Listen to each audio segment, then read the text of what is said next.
A very good evening. Northeast Windogi dialogue assuming tabi punamakpo han bamakta da tong hosia le metong bramna punamakpo taram nok chawaglo ina nei kokno na karum jari.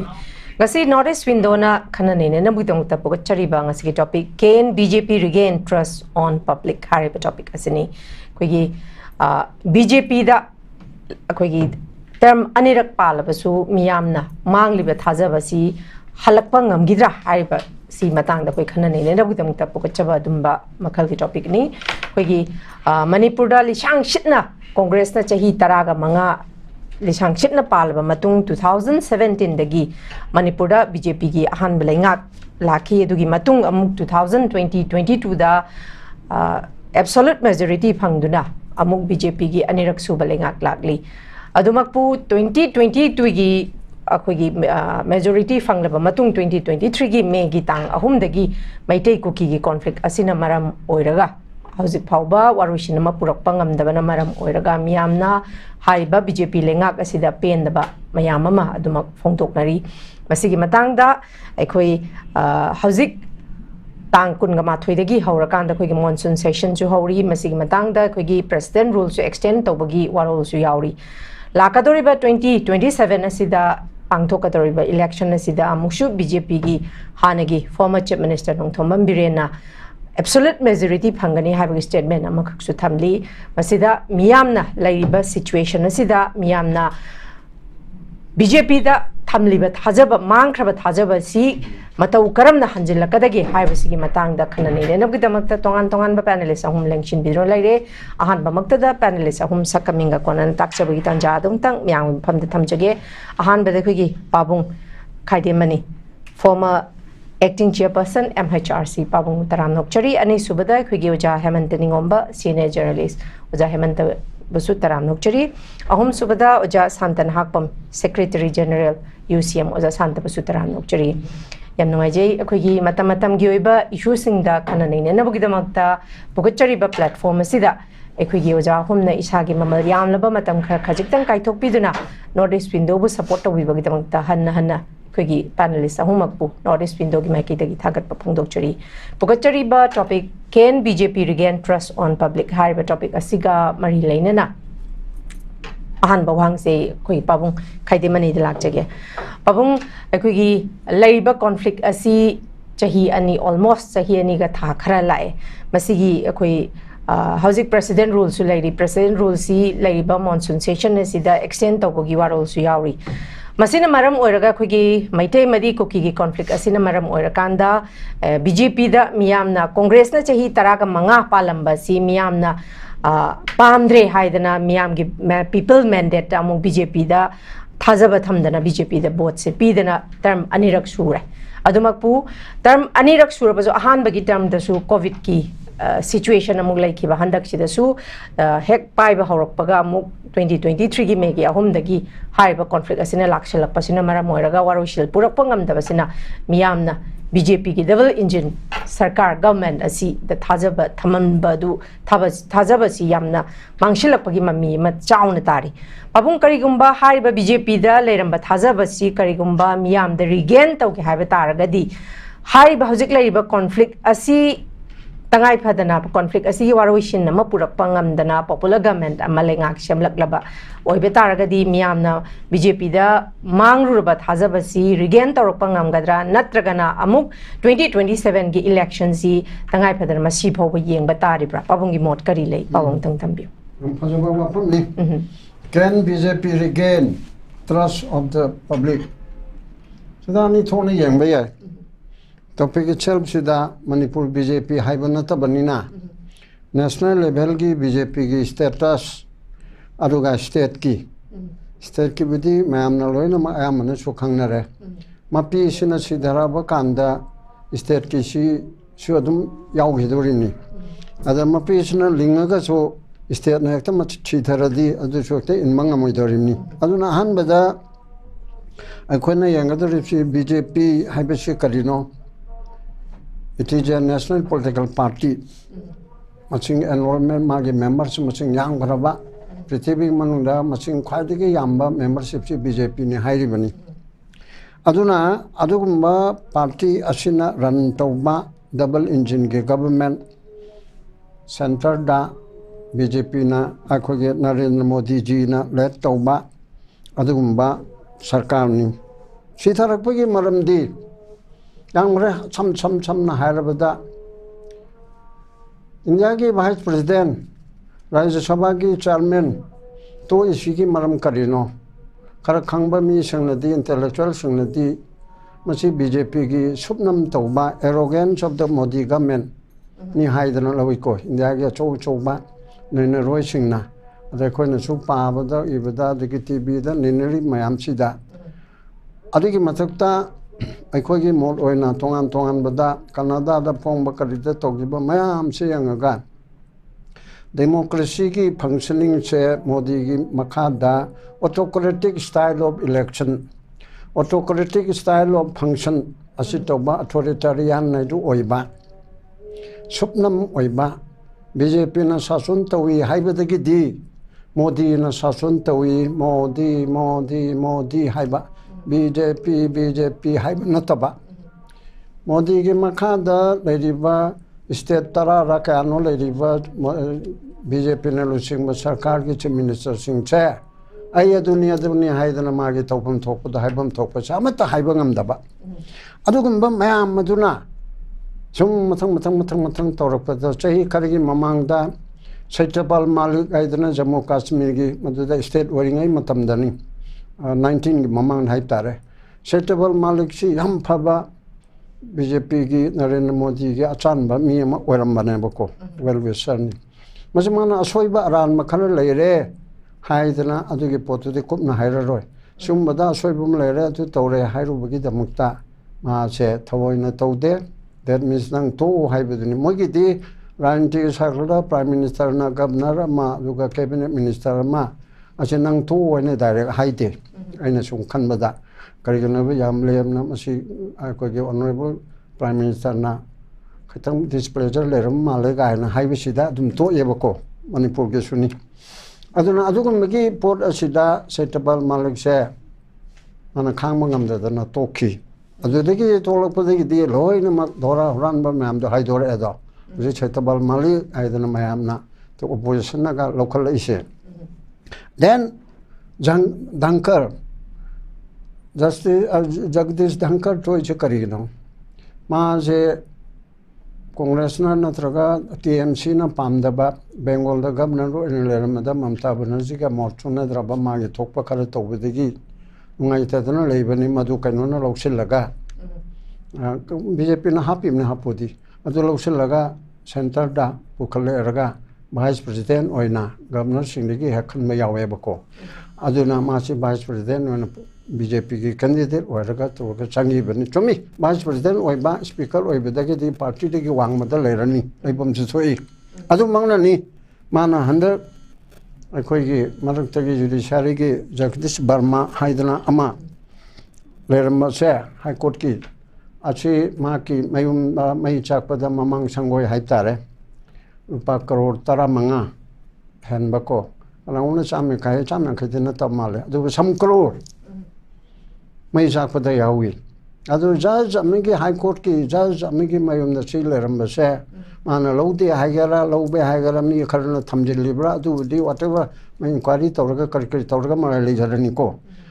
In house की तौयाना सुताई supreme court के जज अदुगा chief justice high court के गा यावरगा अदुग मल तवीबा मैं आम चलो तो कदबनी हाइदना गवर्नमेंट सो खंजाना रगा लेबा मोदी गवर्नमेंट सो असिदा ओपोजिशन ना कांग्रेस ना लुचिंगा राज्यसभा दा हाने दक पुथोकपनी मी यांखै चंगेबको यांखै सिना तौरगा सोंगैतना जस्टिस वर्मा जी इम्पीचमेंट तौननबा अखोय मोशन नमा रेज तौरे हाइबसिदा माना थोक याथोयाबा याथोक पुछुंगमी तौबगी दे मोय मनुंदा तौनरिबसिदी क्लब संस्थान सोंगारे एनी एजुकेटिव त सोंगारे प्रेसिडेंट सेक्रेटरी मैम से तानरगा तुमना ऑफिशियल ओइबा करिगम रिजोल्यूशन फोकस कैदी तौइदना को जनरली अदुम हाइना तौदबसिदा रूलिंग पार्टी ना अदुना नि जेपी नदागा अखोई पार्लियामेंट्री अफेयर्स की किरण रिजिजूगना हजिकी माना कौबा BSC दा अखोई बिजनेस एडवाइजरी कमिटी की मीटिंग द मोइनी लाखिदे गायना हारिदो सी खरा कुप्पेको सिदि जनरल पब्लिक ना मिचमनादि कया खंगफालरोय खरा खंगबा सिंगनतना अदुना सिगुमगी तौबसिदा मोर Chowna खेनबम लेरेबा adudagiti maji he was compelled to resign. I don't know haiba bonna tragasu yam chauna kennaredra adu upai tarabanina ma topanatno upai train toy karigino because of the arrogance of the Modi government. Modi government ki lekhat pa tare arrogance meteronati kar lekhat pa napal lejana proud niko arrogance iti yam takat pa ido adi government ki oina nang na ta har ga yamra ga ise si mo hoji ngakte ki mamang baw ko paraputi tare Modi na ngang hoya ba aksi thagal pa ka kan dhamka dar mo kamen pir pur se bani mari da man lekhat na hoi na to buse de adu ne da ni ga Egypt hoi opposition mam khumna rakini sumana mukaga damna lamket lamai mong da Modi government se machi chathai marmonjane India gi BJP se lekha tar adu da nataba mam leriko maroina new education policy hoje angang sing satra sing kari sing adu ga tongan lai ba kangbu na agoida pressure peer play ba alaman sing na khala sin biu tarai che suna na traga any organization amada koi chilen haidana ching ba payam ma haidi lam gi loli si mot ki ba ya ba lam gi itihas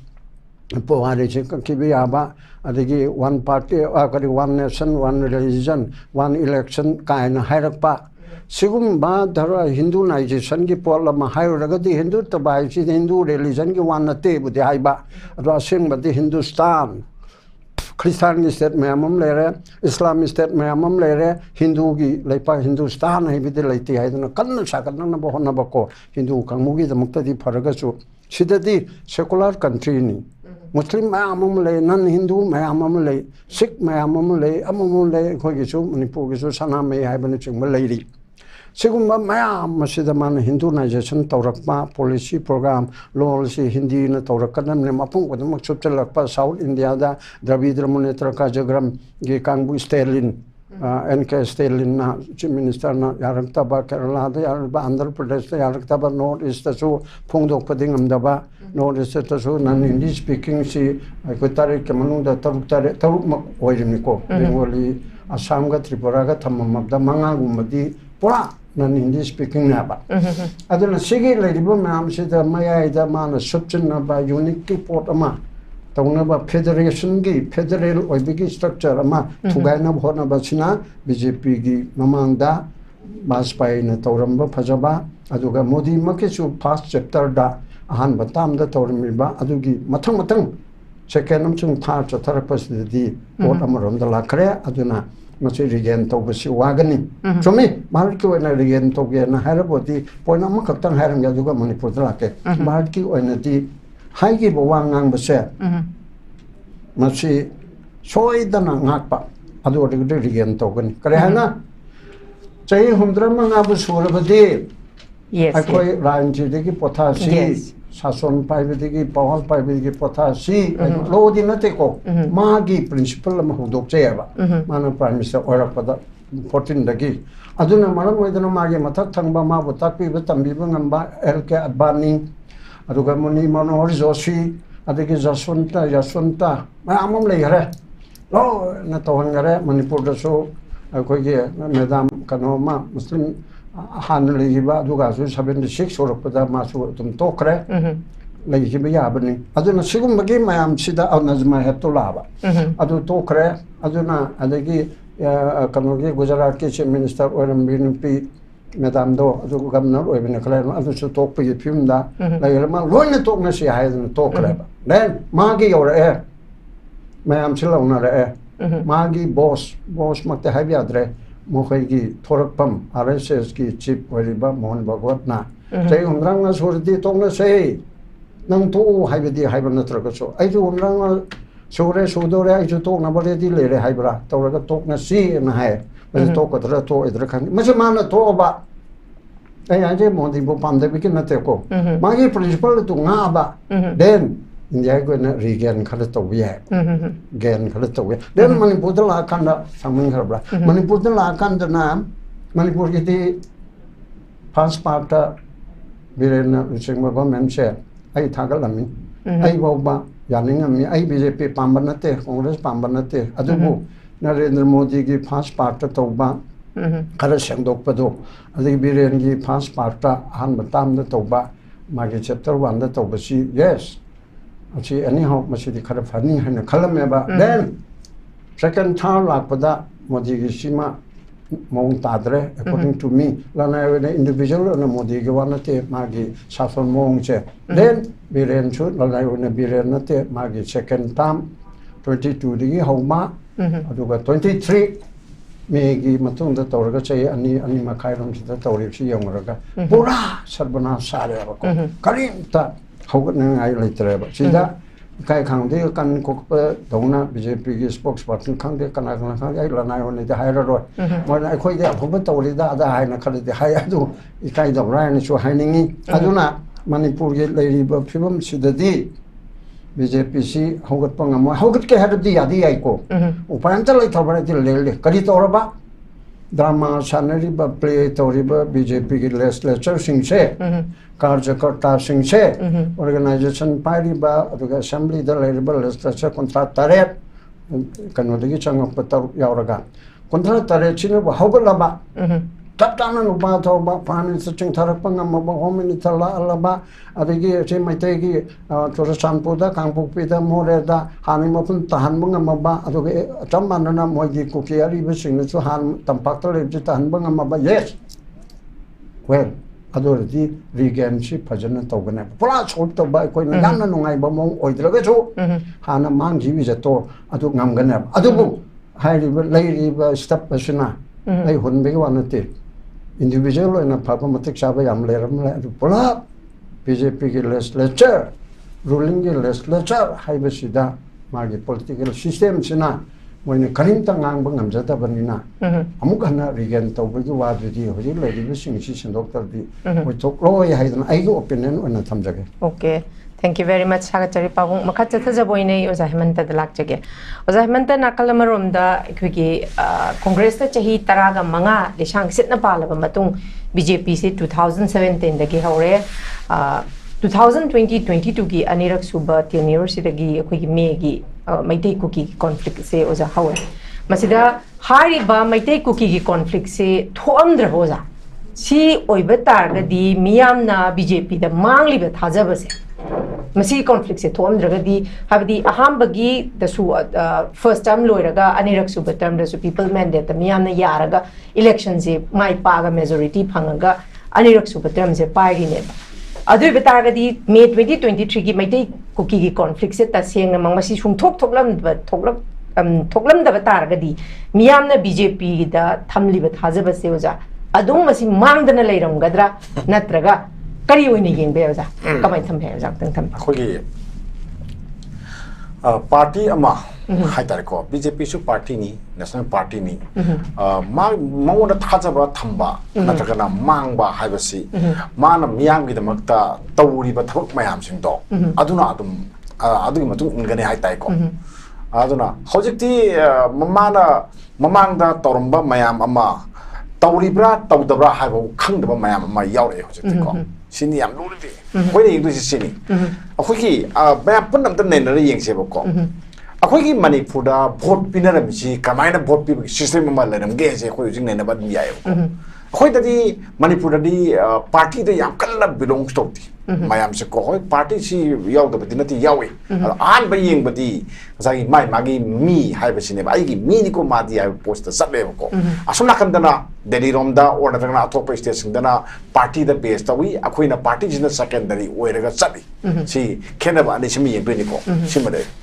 aduna azaki singdana kamai tawi party da mu yeng daba moi suna haiba kangwu then adagi di kulai bai ba kangwu na hai bai na adom da moi gi sa sing inau sing na hai gi ba mayam da moi to wata do chakpa smaina lei aduna Manipur gi vote si itam tam bangam di hojiksu ko singda kamai tar ko da ge do hai bangam di asini ko ne lei si hai badi azagi singda lei si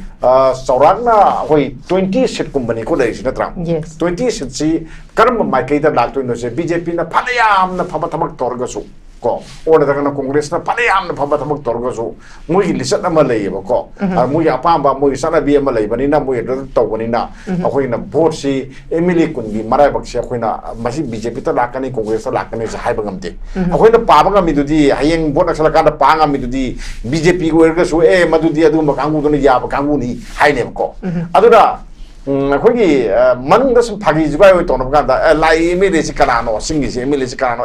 asidi uk le pi kanoni adum haini then adagi kenep ki mini madi adum haina ne ba emily singje sumaina lei aduna singi emily singsi akoina ama vote si akoina tambang do port amane party politics ta base tawde ko adu base tawde adu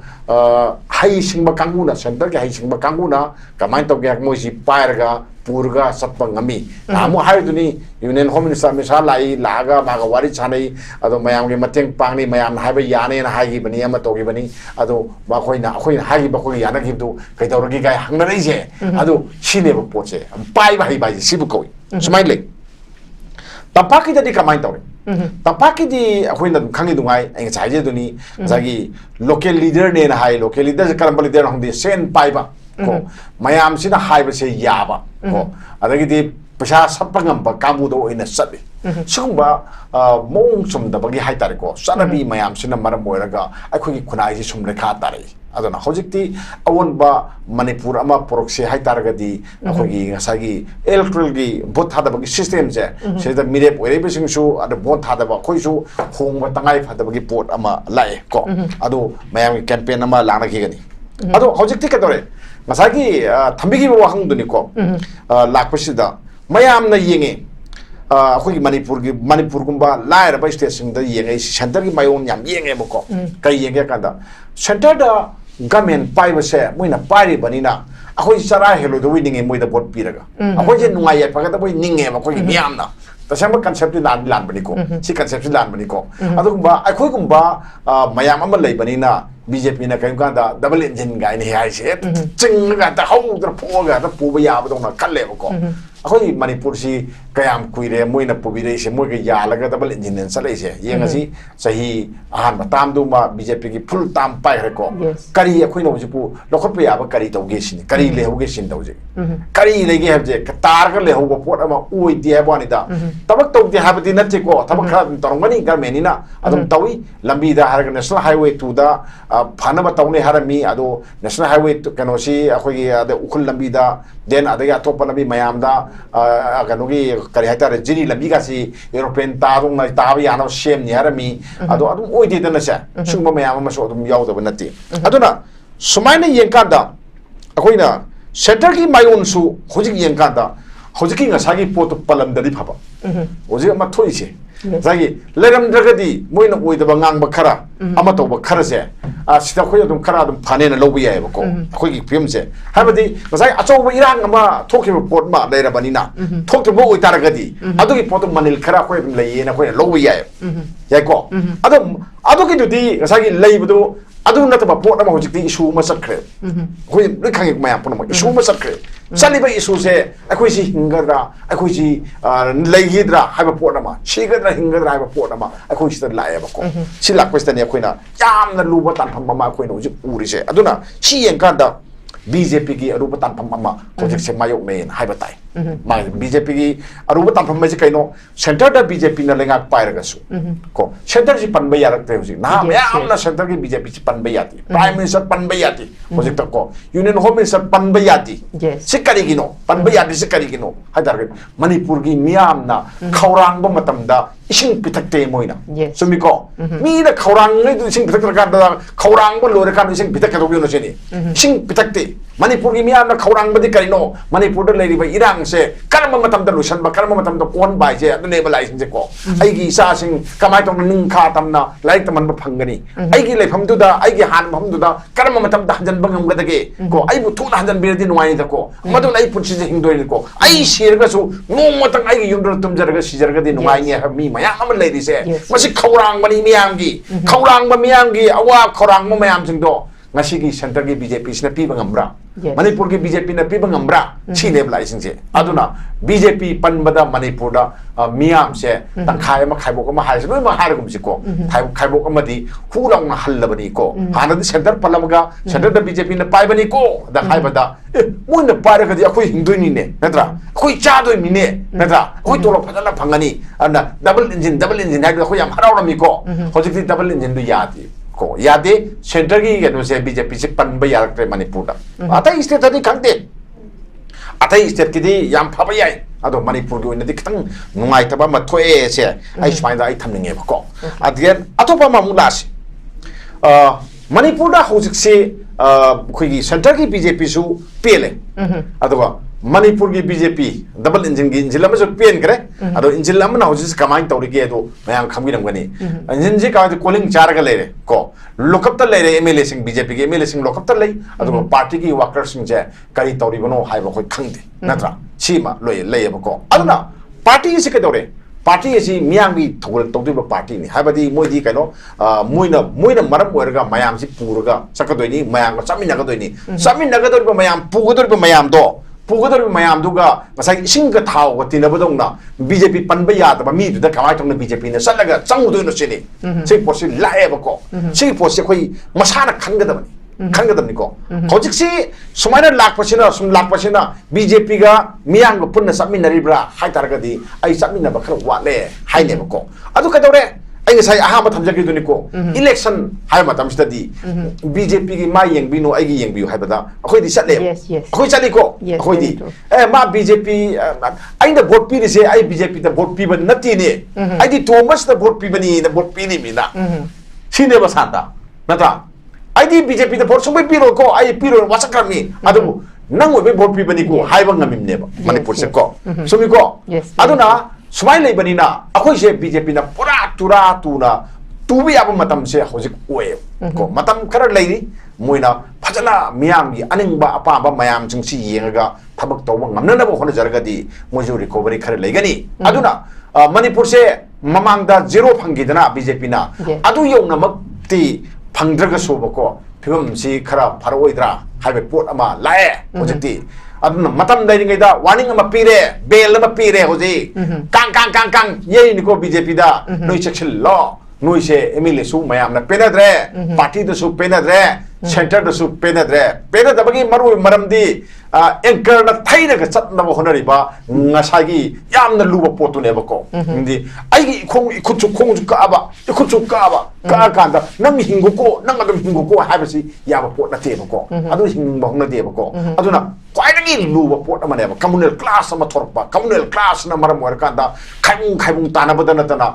kangbu ani makse khaibung tani dana khaibung tana ba khak suna ta ba akoi ani makse pulap mangmin na ba phim ma leiba se aduga Manipur ai se leiga leiro da haiba pot ama leirak pasida ko mayang gi nungang ba si yam heli aduna kamai to kebu BJP ke marai bakse ai aruba phim ma da lei na khona jaba adu kar kandan na ba khona jaba sakhut chana ba khona jaba gi tangai phado matam du yauri na ai swai thamjaram ki okay thank you very much Marik Chumborol thambiri makha chatha jabaine ibza santa dang lak chege ibza santa gi pabung na su jana su BJP gi hauzik lei ba situation sida makhoi gi marai baksi haidi ichum dabagi mami makhak ni yam chauna tare bese masida miyam na BJP da thaja basimadi dukimati mang bagi mami simadi ibza santa hauzik lei ba phibam sida miyam na khangle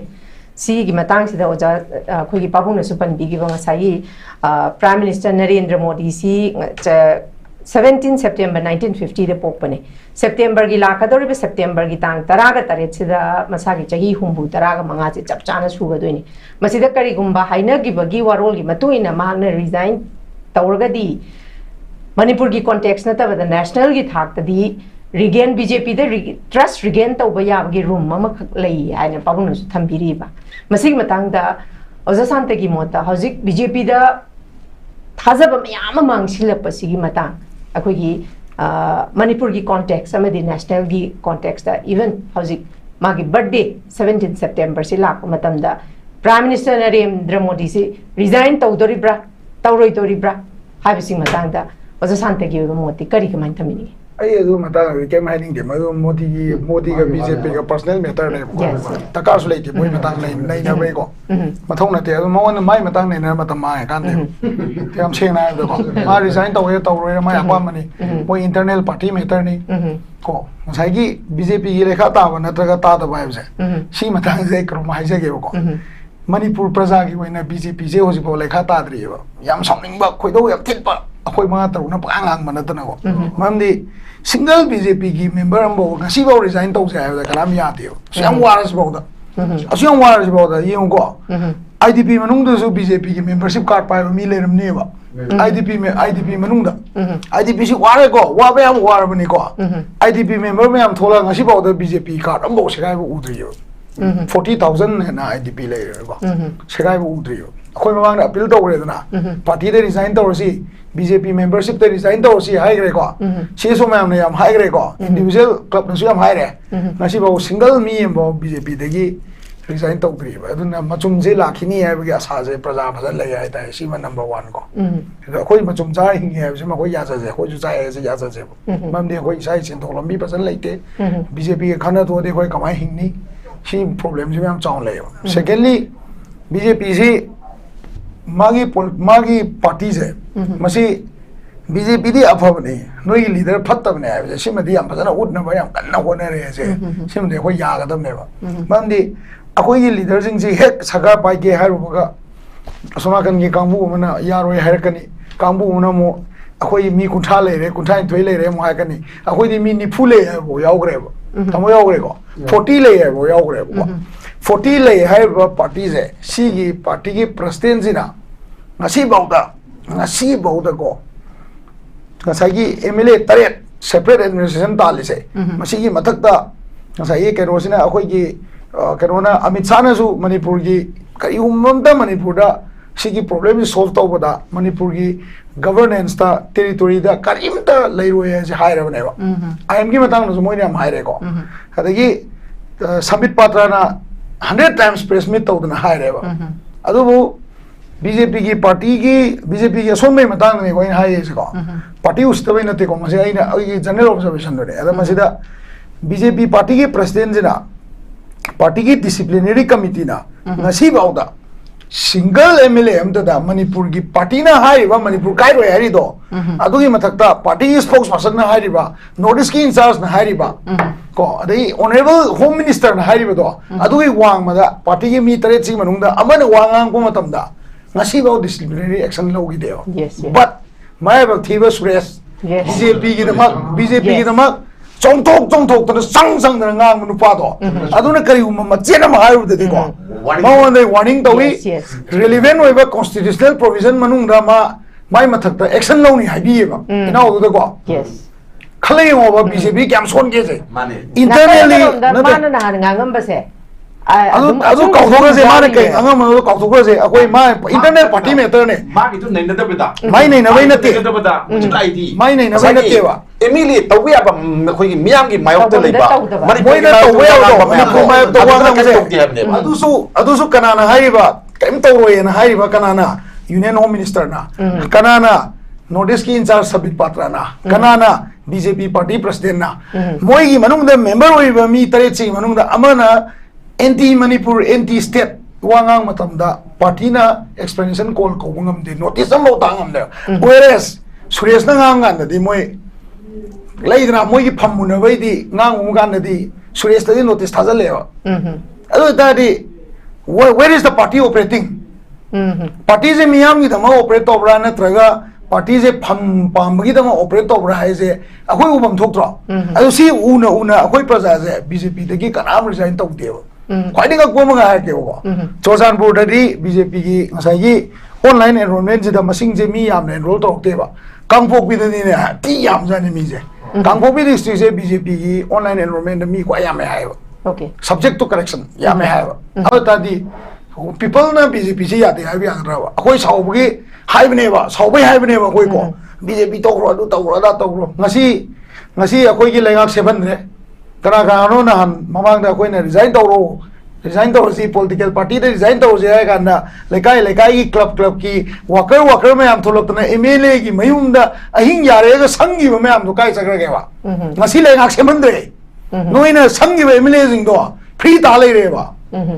noi kai le ge bo se praja kai le ge ba ado city BJP thaja bai na tra praja na si bo to wam ta gang de se akoi BJP thaja de ya roi ba akoi marak tai mi khara na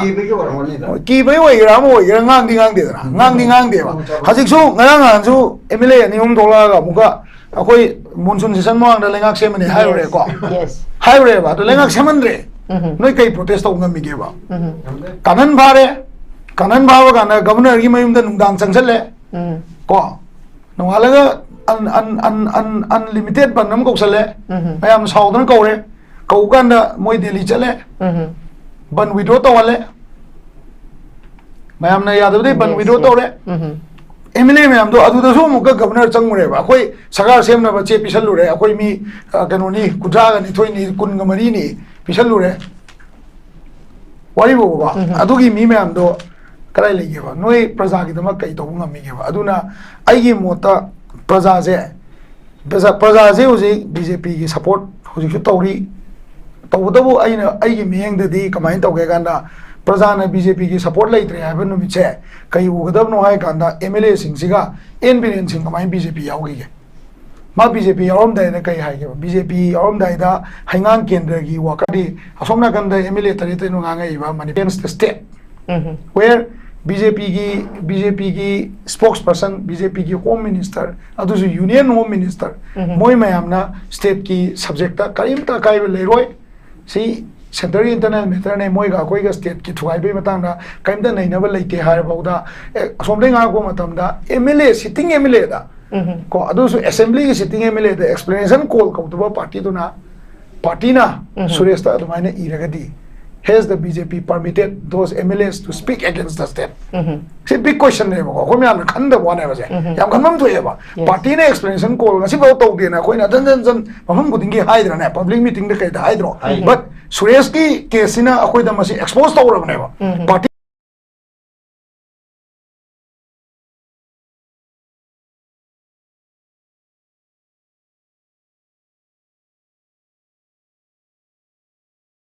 public ki platform ma da sumai na ngang ma da asuk da tathi ne tawra ba asuk yam ne explain mo internally tawsam leak wore pudui wari ni wa ya je ko adu yora ni na adu da di what has been the 7 MLAs kari moi state ki against the state ki matang da state thugai matang na wa ngang matam da moi gi matak di disciplinary action law da ba party du bo khoi na madu ma pangan kale law dra ba adu wanda moi internally moi na tawsaga da poto public te expose to punina masi miyam na hangbam thok na ba kari gi no 7 MLA du na nangay state thugai na bangang matam da no expansion call to traga noi gi phamu na bai matang da pham lega semani chief minister orne haibe matang na khara ngang ba noi gi party gi mi adu su yam hardcore ba spokesperson amada noi na adu gumba chithi thaba do adu noi kari ni na khangi se ko hangam tok tawra se yam chau question na ni da yes thank you very much thagachari makha chathabja boin ai pabung dalak chege pabung nakalamarom da BJP manipur gi BJP MLA sing na di popular government ama semba pamde dubu leader di claim to ngamde adumapu center gi BJP leader sing na di akoi popular government ama ling ba supam pandri ba pabung masi behind masi marum da pabung popular government ama manipur ling ba center gi leader sing na pam da ba se pabung masi gi hidden agenda je pabung gi ba mo che kari kamai na yeng bai pabung dang tambi madu hangade khara kanna haibada tagadra phage parangida Manipurda chalairiba sason toriba se maroina BJP gi center gi Narendra Modi bu thamgrone Amit Shah na su adu olor ga onba kulu kunba repa toriba policy kara hantaba tharta hayedna waro gadra phagi parangida sarkar semne to ba semoi to moina semne sungamoy aduga general oina BJP kan center na sarkar semgani habige arthadi matam di changani moina dissolution toraga resolution si chu tha taru khaktani ko mu helabada taru ma khaktani chei ma khaktani ana umna chei ohum hai adu ohum hai du lo sem lok pam changi Okay. Jammu Kashmir to budu ka khara kene emergency chala ga to dei na ba taru ani rak ngami Okay. aduna adegi mayam cha hora ka da balai banina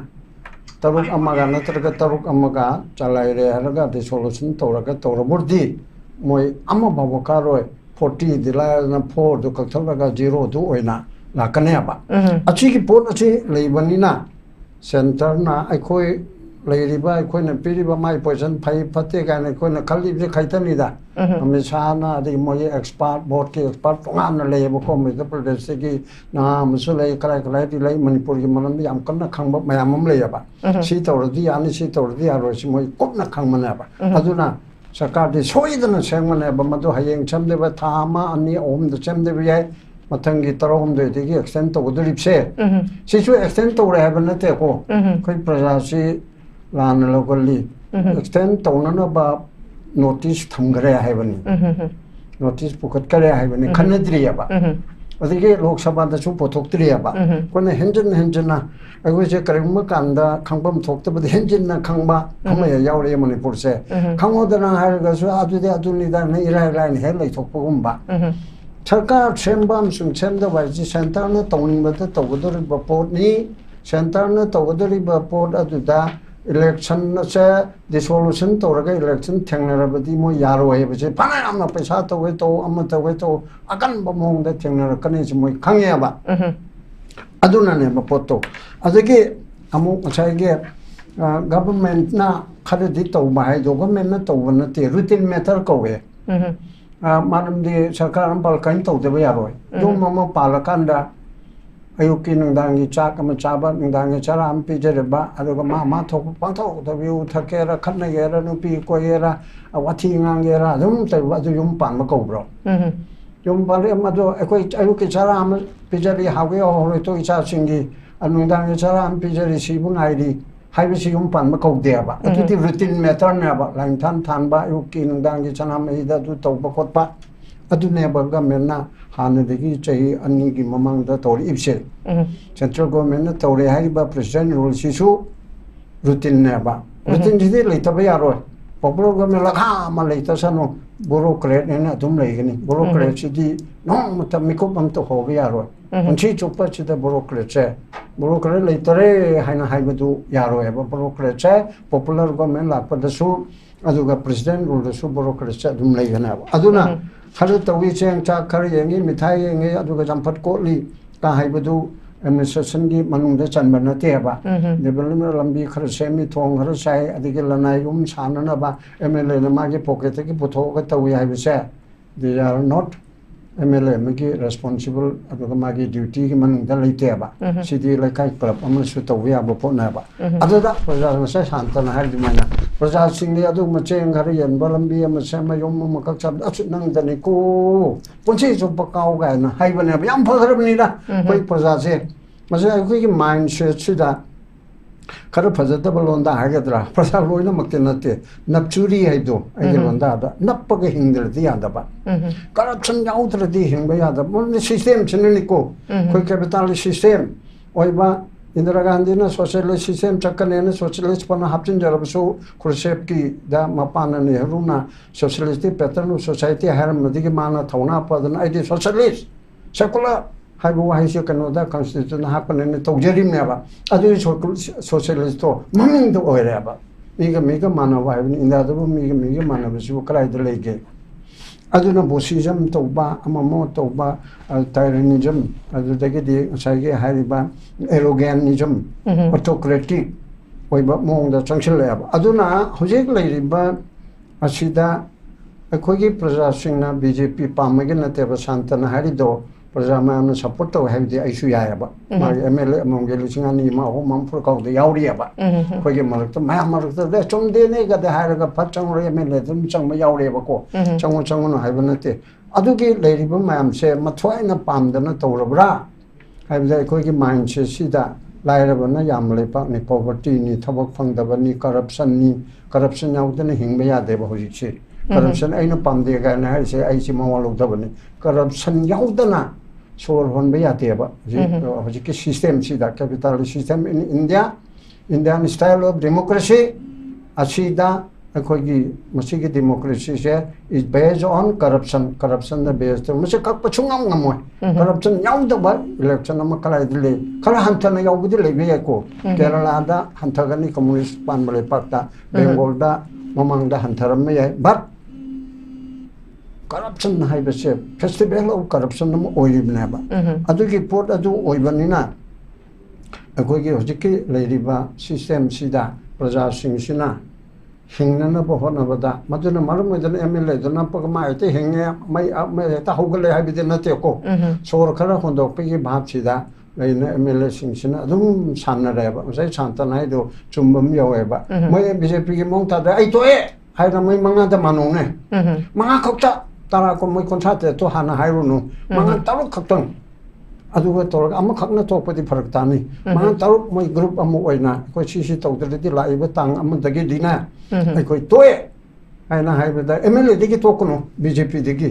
MLA काबदि yam लोबने my पामुगने MLA तो हाइबनते BJP दिगी तोकपदा हयंगा फबो तोरकान नमु याउने याने BJP दे कोने पुंसी को N मची local न चेना आइदि हाइरोयाबा फबो तोरअदि सनावला दे दुम याइदना कोनगद्रा ओलोइद्रा हाइदुन अमनि अदुना सिगी फिबुंदा लेबनिना यारोय अखोइगी सिदा politics तौरिबसे मसिदगी हौना अखोइजी political class कोने रीजनल पार्टी सेमिबा अमम तौरिबसे आइडियोलॉजी फजबा अखोइ मणिपुर के अम तौबि अदु दाइ सोमदा बेस तौइ आइदि अमबो खल्लेना रीजनल पार्टी दा अम ओइयो टोक्सनो मतो कलमाइने एमएलए ओइगनी रिप्रेजेंटेटिव अम ओइबदा पंचायत मेंबर अदगी म्युनिसिपल कमिश्नर काउंसिलर अदगी अदचिंगी एडीसी मेंबर अदगी लेजिस्लेचर अम ओइबकी करी तौगने हाइबसे पॉलिटिकल पार्टी सिंगना था तरुक ट्रेनिंग पिगदमने समना हरबदा उकिल ओइनबो होनपदा इंटरनल कनो अम चलीदना यस हेता उकिल ओइबजे हजिति पास तौरगा केसे त लेप याद्रियाबा इंटर्न तो बायदना सेना अमदा नत्रगा ग्रुप अमदा तौरगा तौरीदना उकिल ओइरबा एलएलबी ओइरबा ngang बसक हाइरबा पाबा हाइरबदु हेता यादेबा अदुगुना एमएलए अम ओइरबा सिदे एमएलए हिते कलिम याउदेबा लेजिस्लेचर के त कलिम त पिद्रेबा एजुकेटिव ता मंत्री लाय हाइतबल ओरसु चीफ सेक्रेटरी ना बुरोक्रेट ना प्राइवेट सेक्रेटरी ना पर्सनल ना लोम दौरियाबा बुरोक्रेट लेचे आईएएस आईपीएस ने ब्लारी हाइबा ngakta बको देन जुडिशियरी सु लारी हाइतबा यादे लो खंगदबा यादेबा अदुगा अहुम मोरिबा पिलर अहुम सिदा लेजिस्लेचर चा योन बसु याय याव योन बसु याय अदगी अखोजे लंबी द चतना लेरम बसु मयाम नो यादे अदुम याय हाइना हाइरेबा अदुदि अदुगुमगी मरग अदुदा कोना एमएलए लेजिस्लेचर खल्लबनिना अदुम तौरखिनेबा अदुना आइना रीजनल पार्टी सिंगदा अनि तोमदि हेरी ऑर्गेनाइजेशन ओइगो ओयो अदुगा नेशनल पार्टी सिंगदा हाइनिंग बेदी भोट लेपकदब सिंगछे मछि तोंगाना केंद्र न दले को मंगा मंगा तरा तरा से फोला कौरगने था तरुक नोगी पार्टी ना स्कूल लम लिंगका अखंग हे कौरगा एमएलए अमोरती लो सेना कराय बो खंगनी उकिन दौना लो लोना खंवाय बनते कॉन्स्टिट्यूशन की एरा से द कराय बो दे एमएलए का मरी लेना से करकरी लेनी अरे असेंबली की बिजनेस ता कंदा को बिजनेस की रूल्स ना करी हाइरी स्टार क्वेश्चन से ना कम दो भी नंगना ngang चल गदरि से बुगना साना बनते डिबेट तो बचक दोरिनी अदि नंग कर माइने डिबेट तो गनी अदि how to speak in public मिया ममंग दवा कर मिया ममंग दवा ngang मोदी हाइरे मैम जो नुकसान में हाइजन बदो अदु न तब राजनीति की लीडर नरेंद्र मोदी दा अमित शाह दा चीफ मिनिस्टर अमो इन कैबिनेट न मोइना पार्टी प्रेसिडेंट न मोइना करमाइना ngang ga ma bu pangta hangeni करमाइना सुंगनी करमाइना कन्विंस तोगनी how to speak अदु how to deal their leader असी ट्रेन तो बम चंगेबा मसी इंडिया की दी तौदेबा अमेरिका ब्रिटेन की दी वांगांग बतमनब स्कूल तवी अदुदी थोरागा प्रेसिडेंट लेपी प्राइम मिनिस्टर ओएबा इंडिया की दिलेते यस हौजिक वो कम्युनिकेशन स्किल ताने ट्रेनिंग पीर इको अदुदगी अदुदु गाहायदना अदगी अखोगी करमायना अफब वखन खनगदगे करमायना हाइगदगे गाहायबसी तोंगानबा प्रोजेक्ट ओना तोंगानबा प्रोग्राम ओना बुदी तौरे अदुगा लाइरिक तमकपदा नंग करमाय ngang गने से तम यस ओजा चंगपदा yes good morning madam adu tambire mafan choke te me come in sir ma changpada me I go out sir si tamme si tambire pani ko si khatan na te ba nang kalma na wangangani ahal man de kari to guni kai be si tammi ke tamna adu ma ki achobo ma da chief minister mo ra kana kalma ngangani chief minister mo ra ga ye chief minister ma ngangi ma ngangi na hai bi abra adu ko ma am du lai to ba du na khoi asoi ba na ba adu na na roi be da ni ni ti rain ti to da ba ya ta ba pot amati oi si si da so no ngam de ki na mi ta ba bhau ba so ro han da ki na si ba bhau ba da koi politics ki manung da lai do ri ni punama politics tan politician chingdo phatte hai ba na amani ko politician or kan da mo le hai ba na amani politics te yaw da ba ya ro ya ba koi to se adu ri politics to na ba na ba da rain ti dol sini hay mi khanda la pa kan da tom de heli le ma na pha ba mi de khalo ye party dron phatta ba mi am thagal le congress na bjp na adu party na adu na cham cham ba mi ahum mari khal thagal e na adu kana pha ba khandari ba ai ne ei ta na ai henjin ma ta ga da hui ma hudo ma yaw ma uchi ma hame nga ma thador e ba adu da su hui du khalo ba phatta ba ma am na khar khong ga da ba lai hai ta hui do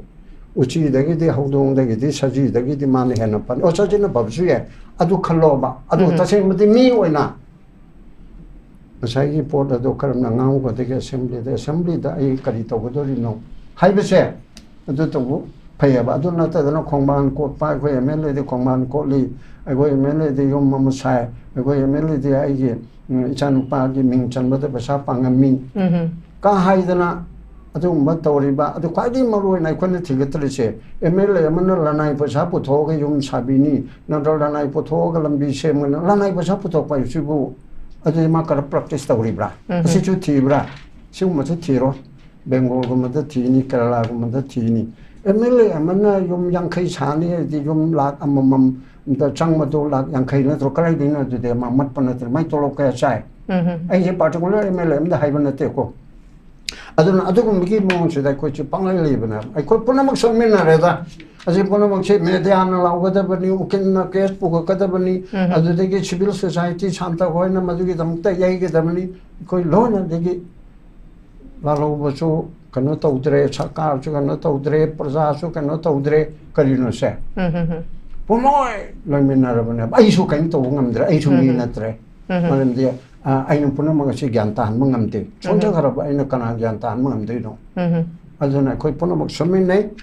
aduna ai koi khala de khanta men si hai na sumana tan singa okay thaga chari pabung thank you very much makha chatha ja boine ja heman da lak jage ja nakalam da pabung na hoji pan bi ba wa phama koi rajniti ha ba se taw da badi sungya ya da ba amaka koi rabani na nakalam rom da koi gi congress na chahi tara ga manga palam ba si da koi fake encounter gi afaspa gi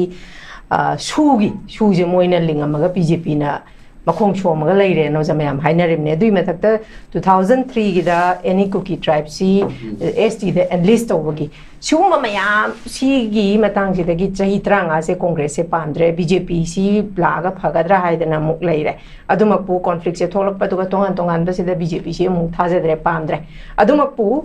hojik si regional party anima congress su BJP su Congress na paling ida kari thoki Congress ki matam da kari tawi ya basi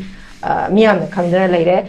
Congress na muhai akhoi gi asoi basi soira me haraga di sori badu da habadi sarkar pan bai se continuous process ni na BJP na semdok pa kari kai soire habdu thin bagi mohta ana blame game se tawna ga leiri adum ko za daina laksani wa phamdi ta seng namak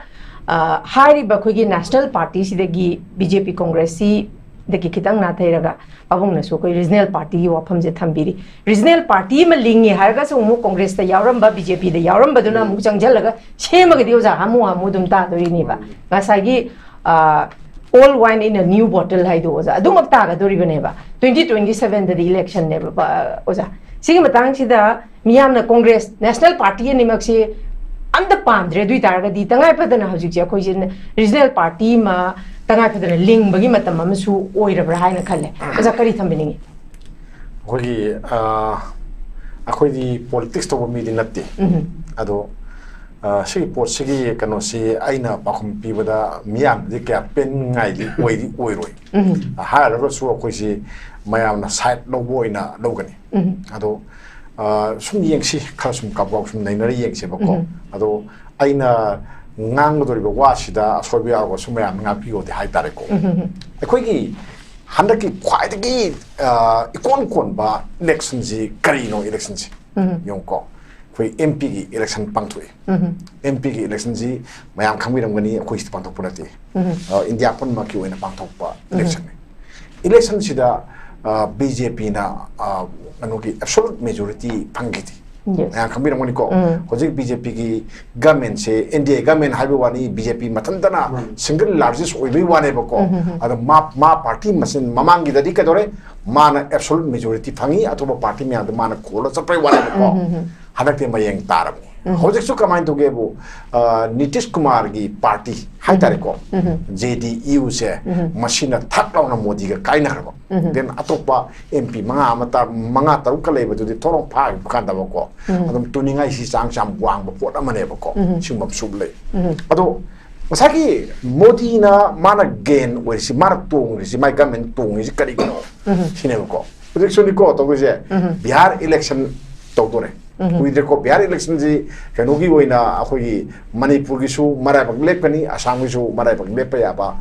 election ꯑꯃꯅꯦꯕꯀꯣ ꯑꯗꯨꯅ ꯍꯧꯖꯤꯛ ꯀꯃꯥꯏꯅ ꯇꯧꯒꯦꯕꯨ prime minister Narendra ꯃꯣꯗꯤꯅ ꯉꯥꯡꯉꯤꯕ ꯋꯥ ꯀꯟꯅ ꯉꯥꯡꯉꯤꯁꯦ ꯏꯁꯥꯅ ꯀꯟꯅ ꯉꯥꯡꯉꯤꯁꯦ ꯕꯤꯍꯥꯔꯒꯤ ꯏꯂꯦꯛꯁꯟꯁꯤꯒꯤ ꯌꯦꯡꯉꯒ ꯉꯥꯡꯉꯤꯅꯦꯕꯀꯣ ꯑꯗꯣ ꯑꯩꯈꯣꯏꯅ ꯌꯦꯡꯁꯦ ꯉꯁꯥꯏꯒꯤ BJPꯒꯤꯗ ꯃꯣꯏꯁꯤ ꯂꯩꯄꯥꯛꯁꯤꯗ ꯅꯦꯁꯟꯁꯤ ꯃꯣꯏ ꯌꯥꯝ ꯊꯤꯅ ꯅꯨꯡꯁꯤꯕ ꯀꯥꯡꯕꯨ ꯑꯣꯏꯅ ꯃꯤꯌꯥꯝꯗ ꯎꯍꯜꯂꯤ ꯀꯣ ꯎꯍꯟꯕ ꯉꯝꯃꯤ ꯍꯥꯏꯇꯥꯔꯦꯀꯣ ꯎꯍꯟꯕ ꯅꯠꯇꯦ ꯎꯍꯟꯕ ꯉꯝꯃꯤ BJPꯁꯤꯅ ꯃꯤꯌꯥꯝꯁꯤꯗ ꯂꯩꯄꯥꯛꯁꯦ ꯃꯣꯏꯅ ꯄꯥꯏꯗ꯭ꯔꯒꯗꯤ ꯂꯩꯄꯥꯛꯁꯦ ꯏꯟꯗꯤꯌꯥꯁꯦ ꯄꯥꯏꯕ ꯉꯝꯃꯣꯏꯗꯕꯒꯨꯝꯅ ꯃꯤꯌꯥꯝꯗ ꯐꯥꯎꯍꯜꯂꯤ ꯁꯤ ꯀꯩꯅꯣ ꯍꯥꯏꯔꯒꯗꯤ ꯉꯥꯡꯕ ꯌꯥꯝꯅ ꯍꯩꯌꯦ ꯄ꯭ꯔꯥꯏꯝ ꯃꯤꯅꯤꯁꯇꯔ ꯅꯔꯦꯟꯗ꯭ꯔ ꯃꯣꯗꯤꯅ ꯉꯥꯡꯈ꯭ꯔ ꯂꯣꯏꯔꯦ ꯀꯣ ꯁꯤꯟꯗꯨꯔ ꯑꯣꯄꯔꯦꯁꯟꯁꯤꯗ ꯉꯁꯥꯏꯒꯤ BJPꯅ ꯂꯧꯔꯤꯕ ꯗꯦꯟ ꯄ꯭ꯔꯥꯏꯝ ꯃꯤꯅꯤꯁꯇꯔꯅ ꯂꯧꯔꯤꯕ ꯈꯣꯡꯊꯥꯡ ꯃꯌꯥꯝꯁꯤꯡꯁꯦ ꯈꯣꯡꯊꯥꯡ ꯃꯌꯥꯝꯁꯤꯡꯁꯦ ꯀꯔꯤ ꯑꯣꯏꯒꯦ ꯍꯥꯏꯔ ꯀꯥꯟꯗ ꯃꯥꯁꯤ ꯏꯟꯗꯤꯌꯥꯒꯤ ꯈ꯭ꯋꯥꯏꯗꯒꯤ ꯀꯩꯗꯧꯕ ꯑꯐꯥꯎꯕ ꯑꯗꯨꯒ ꯃꯔꯩꯄꯥꯛ ꯌꯥꯝ ꯅꯨꯡꯁꯤꯕ ꯊꯕꯛ ꯌꯥꯝꯅ ꯇꯧꯕ ꯉꯝꯕ ꯃꯤ ꯑꯣꯏꯅ ꯂꯧꯋꯦ ꯁꯤ ꯂꯧꯔꯤꯀꯣ ꯏꯟꯗꯤꯌꯥꯅ ꯂꯧꯔꯤꯅꯤꯀꯣ ꯏꯟꯗꯤꯌꯥꯒꯤ ꯃꯤꯌꯥꯝꯅ ꯂꯧꯔꯤꯅꯤꯀꯣ ꯁꯤꯃꯁꯨ ꯂꯧꯏ ꯑꯗꯒꯤꯗꯤ ꯗꯦꯟ ꯂꯤꯗꯔ ꯃꯌꯥꯝ ꯂꯩꯈ꯭ꯔꯦ ꯁꯣꯝ ꯅꯥꯀꯟꯗ ꯑꯣꯄꯣꯖꯤꯁꯟꯗ ꯀꯩꯗꯧꯔꯦ ꯔꯥꯍꯨꯜ ꯒꯥꯟꯙꯤ ꯊꯣꯔꯛꯑꯦ ꯑꯇꯩ ꯃꯌꯥꯝ ꯊꯣꯔꯛꯑꯦ ꯃꯥꯒ ꯄꯥꯅꯕ ꯉꯝꯗꯦꯕꯀꯣ ꯃꯥꯅ ꯈ꯭ꯋꯥꯏꯗꯒꯤ ꯍꯦꯟꯅ ꯋꯥ ꯉꯥꯡꯕꯗ ꯍꯩꯕ ꯑꯃ ꯇꯧꯕ ꯃꯤ ꯑꯣꯏꯅ ꯇꯧꯏꯀꯣ ꯑꯗꯨ ꯀꯩꯗꯧꯔꯦ ꯃꯅꯤꯄꯨꯔꯗ ꯂꯩꯁꯜꯂꯁꯦꯕꯀꯣ ꯂꯩꯁꯜꯂꯀꯥꯟꯗ ꯃꯅꯤꯄꯨꯔꯗꯕꯨ ꯁꯤꯟꯗꯨꯔꯒꯤ ꯑꯣꯄꯔꯦꯁꯟ ꯁꯤꯟꯗꯨꯔꯗꯨ ꯄꯨꯁꯜꯂꯒ ꯀꯅꯥꯅ ꯚꯣꯠ ꯄꯤꯗꯣꯔꯤꯒꯦ ꯄ꯭ꯔꯥꯏꯝ ꯃꯤꯅꯤꯁꯇꯔ ꯅꯔꯦꯟꯗ꯭ꯔ ꯃꯣꯗꯤꯗꯨ ꯂꯥꯛꯑꯒ ꯁꯤꯟꯗꯨꯔ ꯑꯣꯄꯔꯦꯁꯟꯒꯤ ꯃꯇꯥꯡꯗ ꯉꯥꯡꯉꯨ ꯂꯥꯎꯅꯦ ꯑꯝꯇ ꯀꯅꯥ ꯇꯥꯒꯦ ꯑꯝꯇ ꯌꯦꯡꯒꯦ ꯃꯔꯝꯗꯤ ꯑꯩꯈꯣꯏ ꯍꯧꯖꯤꯛ ꯂꯥꯟꯒꯤ ꯆꯩꯊꯦꯡ ꯐꯪꯂꯤꯕꯅꯦ ꯅꯪꯅ ꯁꯤꯟꯗꯨꯔꯗ ꯉꯥꯎꯔꯤ ꯅꯪꯅ ꯏꯟꯗꯤꯌꯥ ꯀꯟꯅꯕ ꯍꯣꯠꯅꯔꯤ ꯑꯗꯨꯒ ꯅꯪꯅ ꯃꯅꯤꯄꯨꯔꯕꯨꯗꯤ ꯀꯟꯗꯦ ꯍꯥꯏꯕꯒꯤ ꯄꯣꯠ ꯑꯃ ꯂꯩꯕꯁꯦ ꯁꯤ ꯈꯪꯉꯣ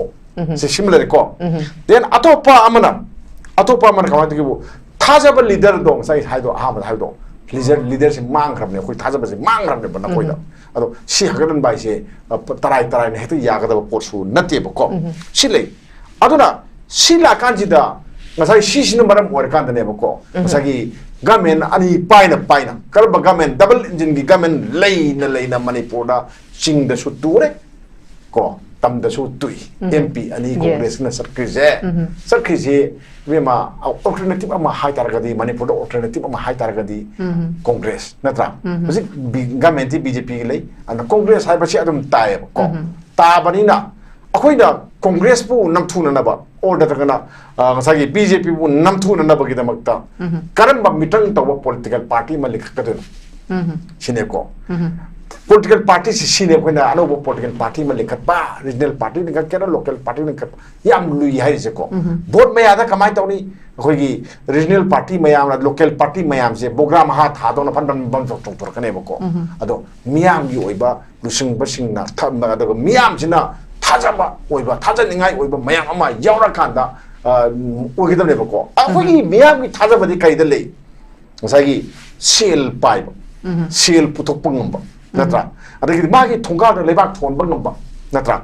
natra ai je ko ade koilas tha ba ngamba adu ne ꯑꯩꯈꯣꯏꯅ ꯄꯥꯝꯃꯤꯗꯤ ꯑꯗꯣ ꯃꯤꯌꯥꯝꯒꯤ ꯑꯄꯥꯝꯕꯗꯨꯒꯤ ꯃꯇꯨꯡ ꯏꯟꯅ ꯑꯗꯨ ꯄꯤꯕ ꯉꯝꯕ ꯃꯤꯗꯨꯅ ꯑꯗꯨꯝ ꯚꯣꯠ ꯀꯥꯗꯧ ꯅꯠꯇ꯭ꯔꯣ ꯁꯤ ꯅꯠꯇ꯭ꯔꯣ ꯑꯩ ꯀꯩꯅꯣꯒꯤꯗ ꯉꯁꯥꯏꯒꯤꯗ ꯈꯤꯇꯪ ꯅꯨꯡꯉꯥꯏꯇꯕ ꯑꯃ ꯌꯥꯎꯏ MLAꯒꯤ ꯋꯥꯟꯊꯣꯛꯁꯤꯗ ꯉꯁꯥꯏꯒꯤ ꯀꯩꯅꯣꯅ ahal mo ganuna tamo mani na hando mo do emili na yum sabagi matang ama tawlim mo do emili na lai ro mayang yum sadar kanan sadon aina sagadro magi santhok lambi bari da leini moi na saba hatar do adu no ugono boko assembly sida magi kendra khakdamakta ko lupa kaya pige mo di mo ko sahim da lupa crore ani pirine natra 타 고딩기 assembly나 돌로 피버시다 마기 간호세 루파 리싱 양케 하피니 그렇게 타긴 하피니 거 시kan 거담네 거 시마야미 파전에 승비르가디 아도 야에 하버디 MLA 하이바 then political party 하이버세 social work to 강무네 social worker네 모인 신데기 해나 아셈버 social worker 암터 레이티 아 캐나바나 아코이 사이드 떠르바 떠나리 신나네바 하는 강함이제 아코이 사이드 그도레 밀랄원 모인 떠웨 아이나 보타 가로타 타라기다디 아이 가로 군 방우데야디 시네바 나트라 가로 군 타라기다디 가로니 푸파이게니 시네바고 시기 와칼론 시나 마람 오르가니 가시 마니푸리마나 루피세 나네바고 시기 와칼론 주 홍보기 마탐 오에 프로젝트고 아도는 그도레 나사기 볼레 펑감바 미양기 타복 떠봐 그러나 미양나 빰바 미양 먹고 봐 하이버세 시다 셀 상해 아소모 셀마 상해 보트 까보다 아소모 셀마 상해 상해바 센제 아이나 피기 하이나 티바 피유 하이나 코팅 토고 마야 마말레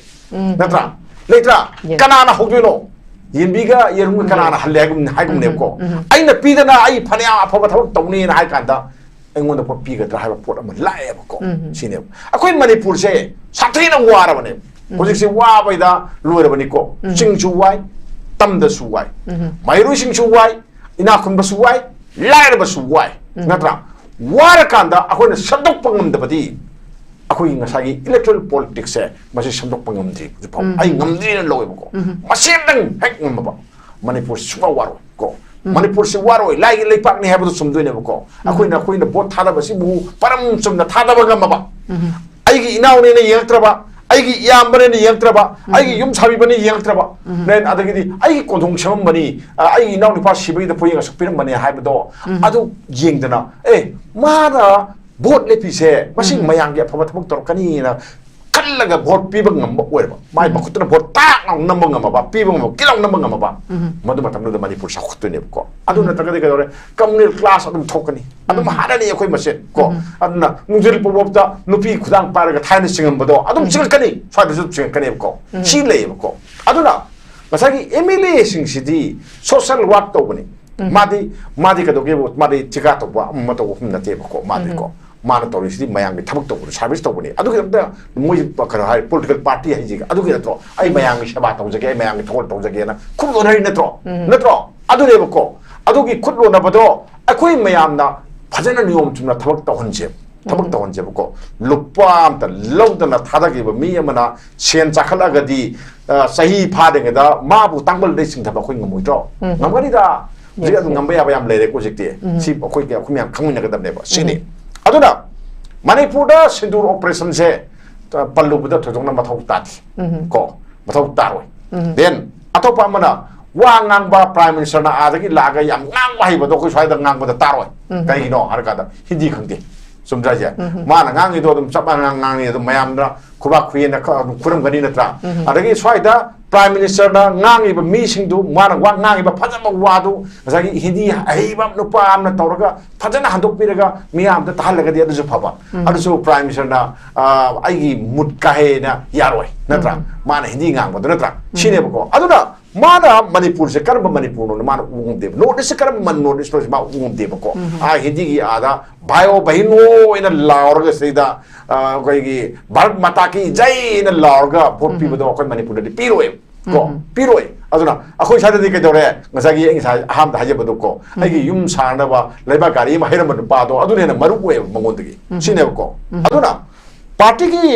kano to la kanda akhoi se yamna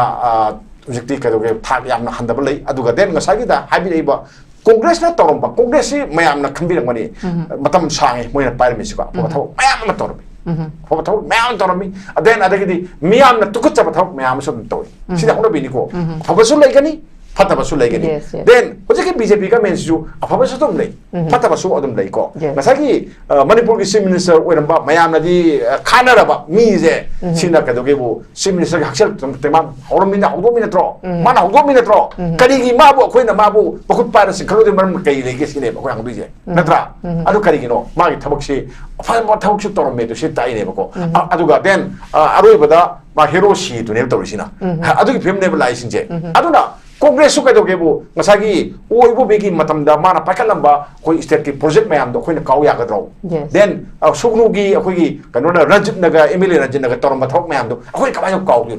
ꯀꯥꯎꯗꯣꯏꯅꯣ ꯁꯤꯅꯦꯕꯀꯣ ꯊꯕꯛ ꯃꯌꯥꯝ ꯑꯃ ꯇꯧꯔꯝꯃꯤ then ꯑꯗ ꯃꯌꯥꯝꯅ ꯅꯨꯡꯉꯥꯏꯇꯕ ꯊꯕꯛꯁꯨ ꯇꯧꯔꯝꯃꯤ ꯑꯗꯨꯒ ꯗꯦꯟ ꯍꯧꯖꯤꯛꯇꯤ ꯀꯩꯗꯧꯔꯦ ꯑꯩꯈꯣꯏ ꯌꯦꯡꯉꯁꯦ ꯄꯥꯟꯈꯤꯕ ꯑꯅꯤꯃꯛ ꯍꯧꯈ꯭ꯔꯦꯗꯅ ꯍꯧꯖꯤꯛ ꯀꯣꯡꯒ꯭ꯔꯦꯁꯀꯤ ꯀꯅꯥ ꯑꯣꯏꯔꯝꯃꯤ ꯆꯤꯐ ꯃꯤꯅꯤꯁꯇꯔ ꯑꯣꯈ꯭ꯔꯝ ꯏꯕꯣꯕꯤ नंबर 1 पुथो थमो माना कई तरोंगे मयाम की कई तरोंगे माजे करम बने चल मी माजे कमाई तरोंगे पुथो थमो देन सोना कदा बीजेपी पार की बन पार पुथो थनमो थमो अरिसि थादर का येंगो करम बना मोद कनान हेना थबक तो बंगे तरोंगे है अदम येंगनर खंगने बो मसन चाहिदा बन तब मियाम न कनान है नुसिरम गदगे दो येंगबियो बको छिनेबको होग्रब अनिसि येंगबियो बा अदुना अखोइना कांग्रेस बो मिराइबा यारोय को देन अरेगे देन बीजेपी चो कोइना मिराइबा यारोय यारोय दि कदगे बो मपांगल यामना लेइबा कांगबुनी आ मपांगल लेइबा कांगबु जे अनिसि पार्टी अनिसि नेशन पार्टी अनिसि ओएबको देन सेदा रीजनलिज्म की वखलों दंग ngawjaba ko khoi ko mai tare khujung ngawjaba miem ni ko ngawjaba kangbu si kadoge bo miam sina magi keno sida satye khoi khoi regional gi ba khum sida satye ko pi bangamba then adagi garo to bangamba masa thaba hapangamba minung si saw ba kangbu um lei do mogi yakai yenga chatle ba ko regional party de de ba thoro hai ba yadi ba ko khoi jo dum hai ge ba ko khoi sida hai ge regional party sida anoba Sejauh pai ba sen pai ba people na hari ba mayam do pi ba ngam ba ya kai kitang tono ne kamen pai ngam dabri yenge tegai na halu ne sen pai ba mayam khalaga tegai na halu yenge ba ko adu thabak su tawon je ba ko then singba mayam ma pathau ta ba mayam do adu su phajana tawon je ba ko adu ka di ya ba adu ka dore sen kha pai ni vote liming bo ya kani vote liming ka da kana lekpa da ge ha ka da adu mu ya ni da chat le ba ko sine ba adu na akhoina masi matang da BJP na ta na Congress na kamai to ba na khoina ne na matam wani ko aduna ne ai sai am hajabada aina wanganga ga mina nokingani haido aduna ne ko khoi amada phai amana phate jo hairoi then party still phamak tani party ki policy program loi phajawak tani ko hojik su hojik BJP ki da ngasai hoi sata da thabi gi joni ko prime minister Narendra Modi ji prime minister win legadra leroidra hangi ko legadra leroidra na natro kai no hakanda nangna sebal lo ni khoi RSS ni yabani natro sahi si kamai to ge bo sahi hompuga manga surgadi humdra manga surgadi khoi pothana ra se nang se ba lo ni adu na maram oiraga al myam mami tai mapi tar to khabri chakram natro adu nang ju stang so so to sai phare nang ju potharo khoi ju pothara ge hai ba de natra nang se ba lo ni nang a sa lo hai ba de adu bo kana ko ba khara de dum hai ne ba ko BJP ga RSS ka je amana political party ni amadi political party natte natra political party se asina kamai tore man loba decision number legani RSS na loba decision number legani RSS na piri ba lori ba decision khudi maksing se BJP na longni happens late ba ko hadan nungai ni na sai thajarum okay thank you very much loishala padai uza santa da lakchege uza santa na kalamarom da hindak pangthoki ba ko gi lok sabha gi election da outer amadi inner ani maki se congress na win to basina maram oirkanda miyam da leiba thajabasi karino hai kanda BJP si kanam tana yadre BJP yadaba to ge achauba khudam si hariba outer madi inner gi ani makta congress na kabasi masi kabasina maram oirkanda BJP yadaba ge achauba khudam si masina oiri haidana miyam na thamli ba oza santa kari thamni thế ai nè masi matang je ko besi matang re ai wakan de option lei tab ne option lei tab ne lo we ko akhoi lai bak ji ji ke no ga na akhoi economically am sound noi de state we ne na akhoi na ngasai le ge han jing na bi ba regional party je hek sem matam na akhoi sakar je soi de na akhoi na su ka thok re lo se ba akhoi mi try thoi ka re lo se ne MPP ju je amu le pe lo se na ha ju regional party ma sem re de ko le pe try thoi ka re lo se sakar sem ma matam na moi opposition lai ga moi ꯂꯩꯕ ꯉꯝꯃꯣꯏ ꯃꯔꯝꯗꯤ ꯉꯁꯥꯏꯒꯤ ꯍꯥꯏꯕꯤꯔꯤꯕ ꯌꯨꯝ ꯁꯥꯕ ꯆꯦꯡ ꯄꯤꯕ ꯖꯤꯡꯒ ꯄꯤꯕ ꯏꯁꯤꯡ ꯊꯛꯍꯟꯕ ꯑꯅꯥꯕ ꯂꯥꯌꯦꯡꯕ ꯈꯨꯡꯒꯪꯗꯗꯤ ꯃꯁꯦ ꯍꯥꯏꯕ ꯐꯅ ꯍꯥꯏ ꯁꯥꯕ ꯋꯥꯅꯦ ꯈꯨꯡꯒꯪꯗꯗꯤ ꯏꯆꯥꯒꯤ ꯁꯣꯁꯇꯤꯒꯤꯐꯥꯎ ꯏꯂꯦꯛꯁꯟ ꯚꯣꯠ ꯂꯦꯞꯄ ꯁꯣꯁꯦꯜ ꯋꯥꯔꯀꯔ ꯑꯃꯗ ꯄꯩꯁꯥꯁꯦ ꯃꯇꯦꯡ ꯂꯧꯕ ꯂꯥꯛꯑꯦ ꯍꯥꯏꯔꯤꯕꯀꯣ ꯃꯁꯤ ꯏꯀꯣꯅꯣꯃꯤꯀꯂꯤ ꯑꯗꯨꯛꯀꯤ ꯃꯇꯤꯛ ꯑꯟꯁꯥꯎꯟ ꯑꯣꯏꯕꯖꯥꯠꯅꯦ ꯍꯥꯏꯗꯤ ꯑꯩꯈꯣꯏ ꯁ꯭ꯇꯦꯠꯁꯤꯕꯨꯀꯣ ꯑꯗꯒꯤ ꯑꯃꯨꯛ ꯂꯩꯔꯤꯁꯦ ꯑꯩꯈꯣꯏꯒꯤ ꯁ꯭ꯇꯦꯠꯀꯤ ꯄꯣꯂꯤꯇꯤꯛꯁꯁꯦ ꯑꯩꯈꯣꯏ ꯁ꯭ꯇꯦꯠꯀꯤ ꯂꯩꯔꯤꯕ ꯑꯦꯟꯇꯔꯄ꯭ꯔꯤꯅꯔꯁꯤꯡ ꯏꯟꯗꯁꯇ꯭ꯔꯤꯁꯤꯡ ꯅꯠꯇ꯭ꯔꯒ ꯑꯦꯅꯤ ꯀꯥꯏꯟ ꯑꯣꯐ ꯁ꯭ꯇꯦꯠꯀꯤ ꯏꯀꯣꯅꯣꯃꯤꯁꯤꯅ ꯑꯩꯈꯣꯏ ꯄꯣꯂꯤꯇꯤꯛꯁꯁꯦ ꯐꯥꯏꯅꯥꯟꯁ ꯇꯧꯗꯦ ꯍꯥꯏꯕꯁꯦ ꯑꯩꯈꯣꯏ ꯐꯖꯅ ꯈꯪꯒꯗꯧꯅꯦꯕ ꯉꯁꯤ BJP ꯃꯅꯨꯡꯗ ꯂꯩꯕ ꯃꯣꯏꯒꯤ ꯃꯤ 3ꯀ ꯀꯩꯅꯣꯒꯤ ꯀ꯭ꯔꯦꯛꯁꯤꯁꯨ ꯑꯗꯨꯅꯅꯦꯕ ꯐꯥꯏꯅꯥꯟꯁ ꯇꯧꯗꯦꯕ ꯑꯩꯈꯣꯏ ꯄꯣꯂꯤꯇꯤꯛꯁꯁꯦꯀꯣ ꯑꯩꯈꯣꯏ ꯄꯣꯂꯤꯇꯤꯛꯁꯁꯦ ꯑꯩꯈꯣꯏ ꯄ꯭ꯔꯖꯥꯅ ꯐꯥꯏꯅꯥꯟꯁ ꯇꯧꯕ ꯉꯝꯕ ꯅꯨꯃꯤꯠ ꯑꯩꯈꯣꯏꯒꯤ ꯑꯄꯥꯝꯕꯁꯦ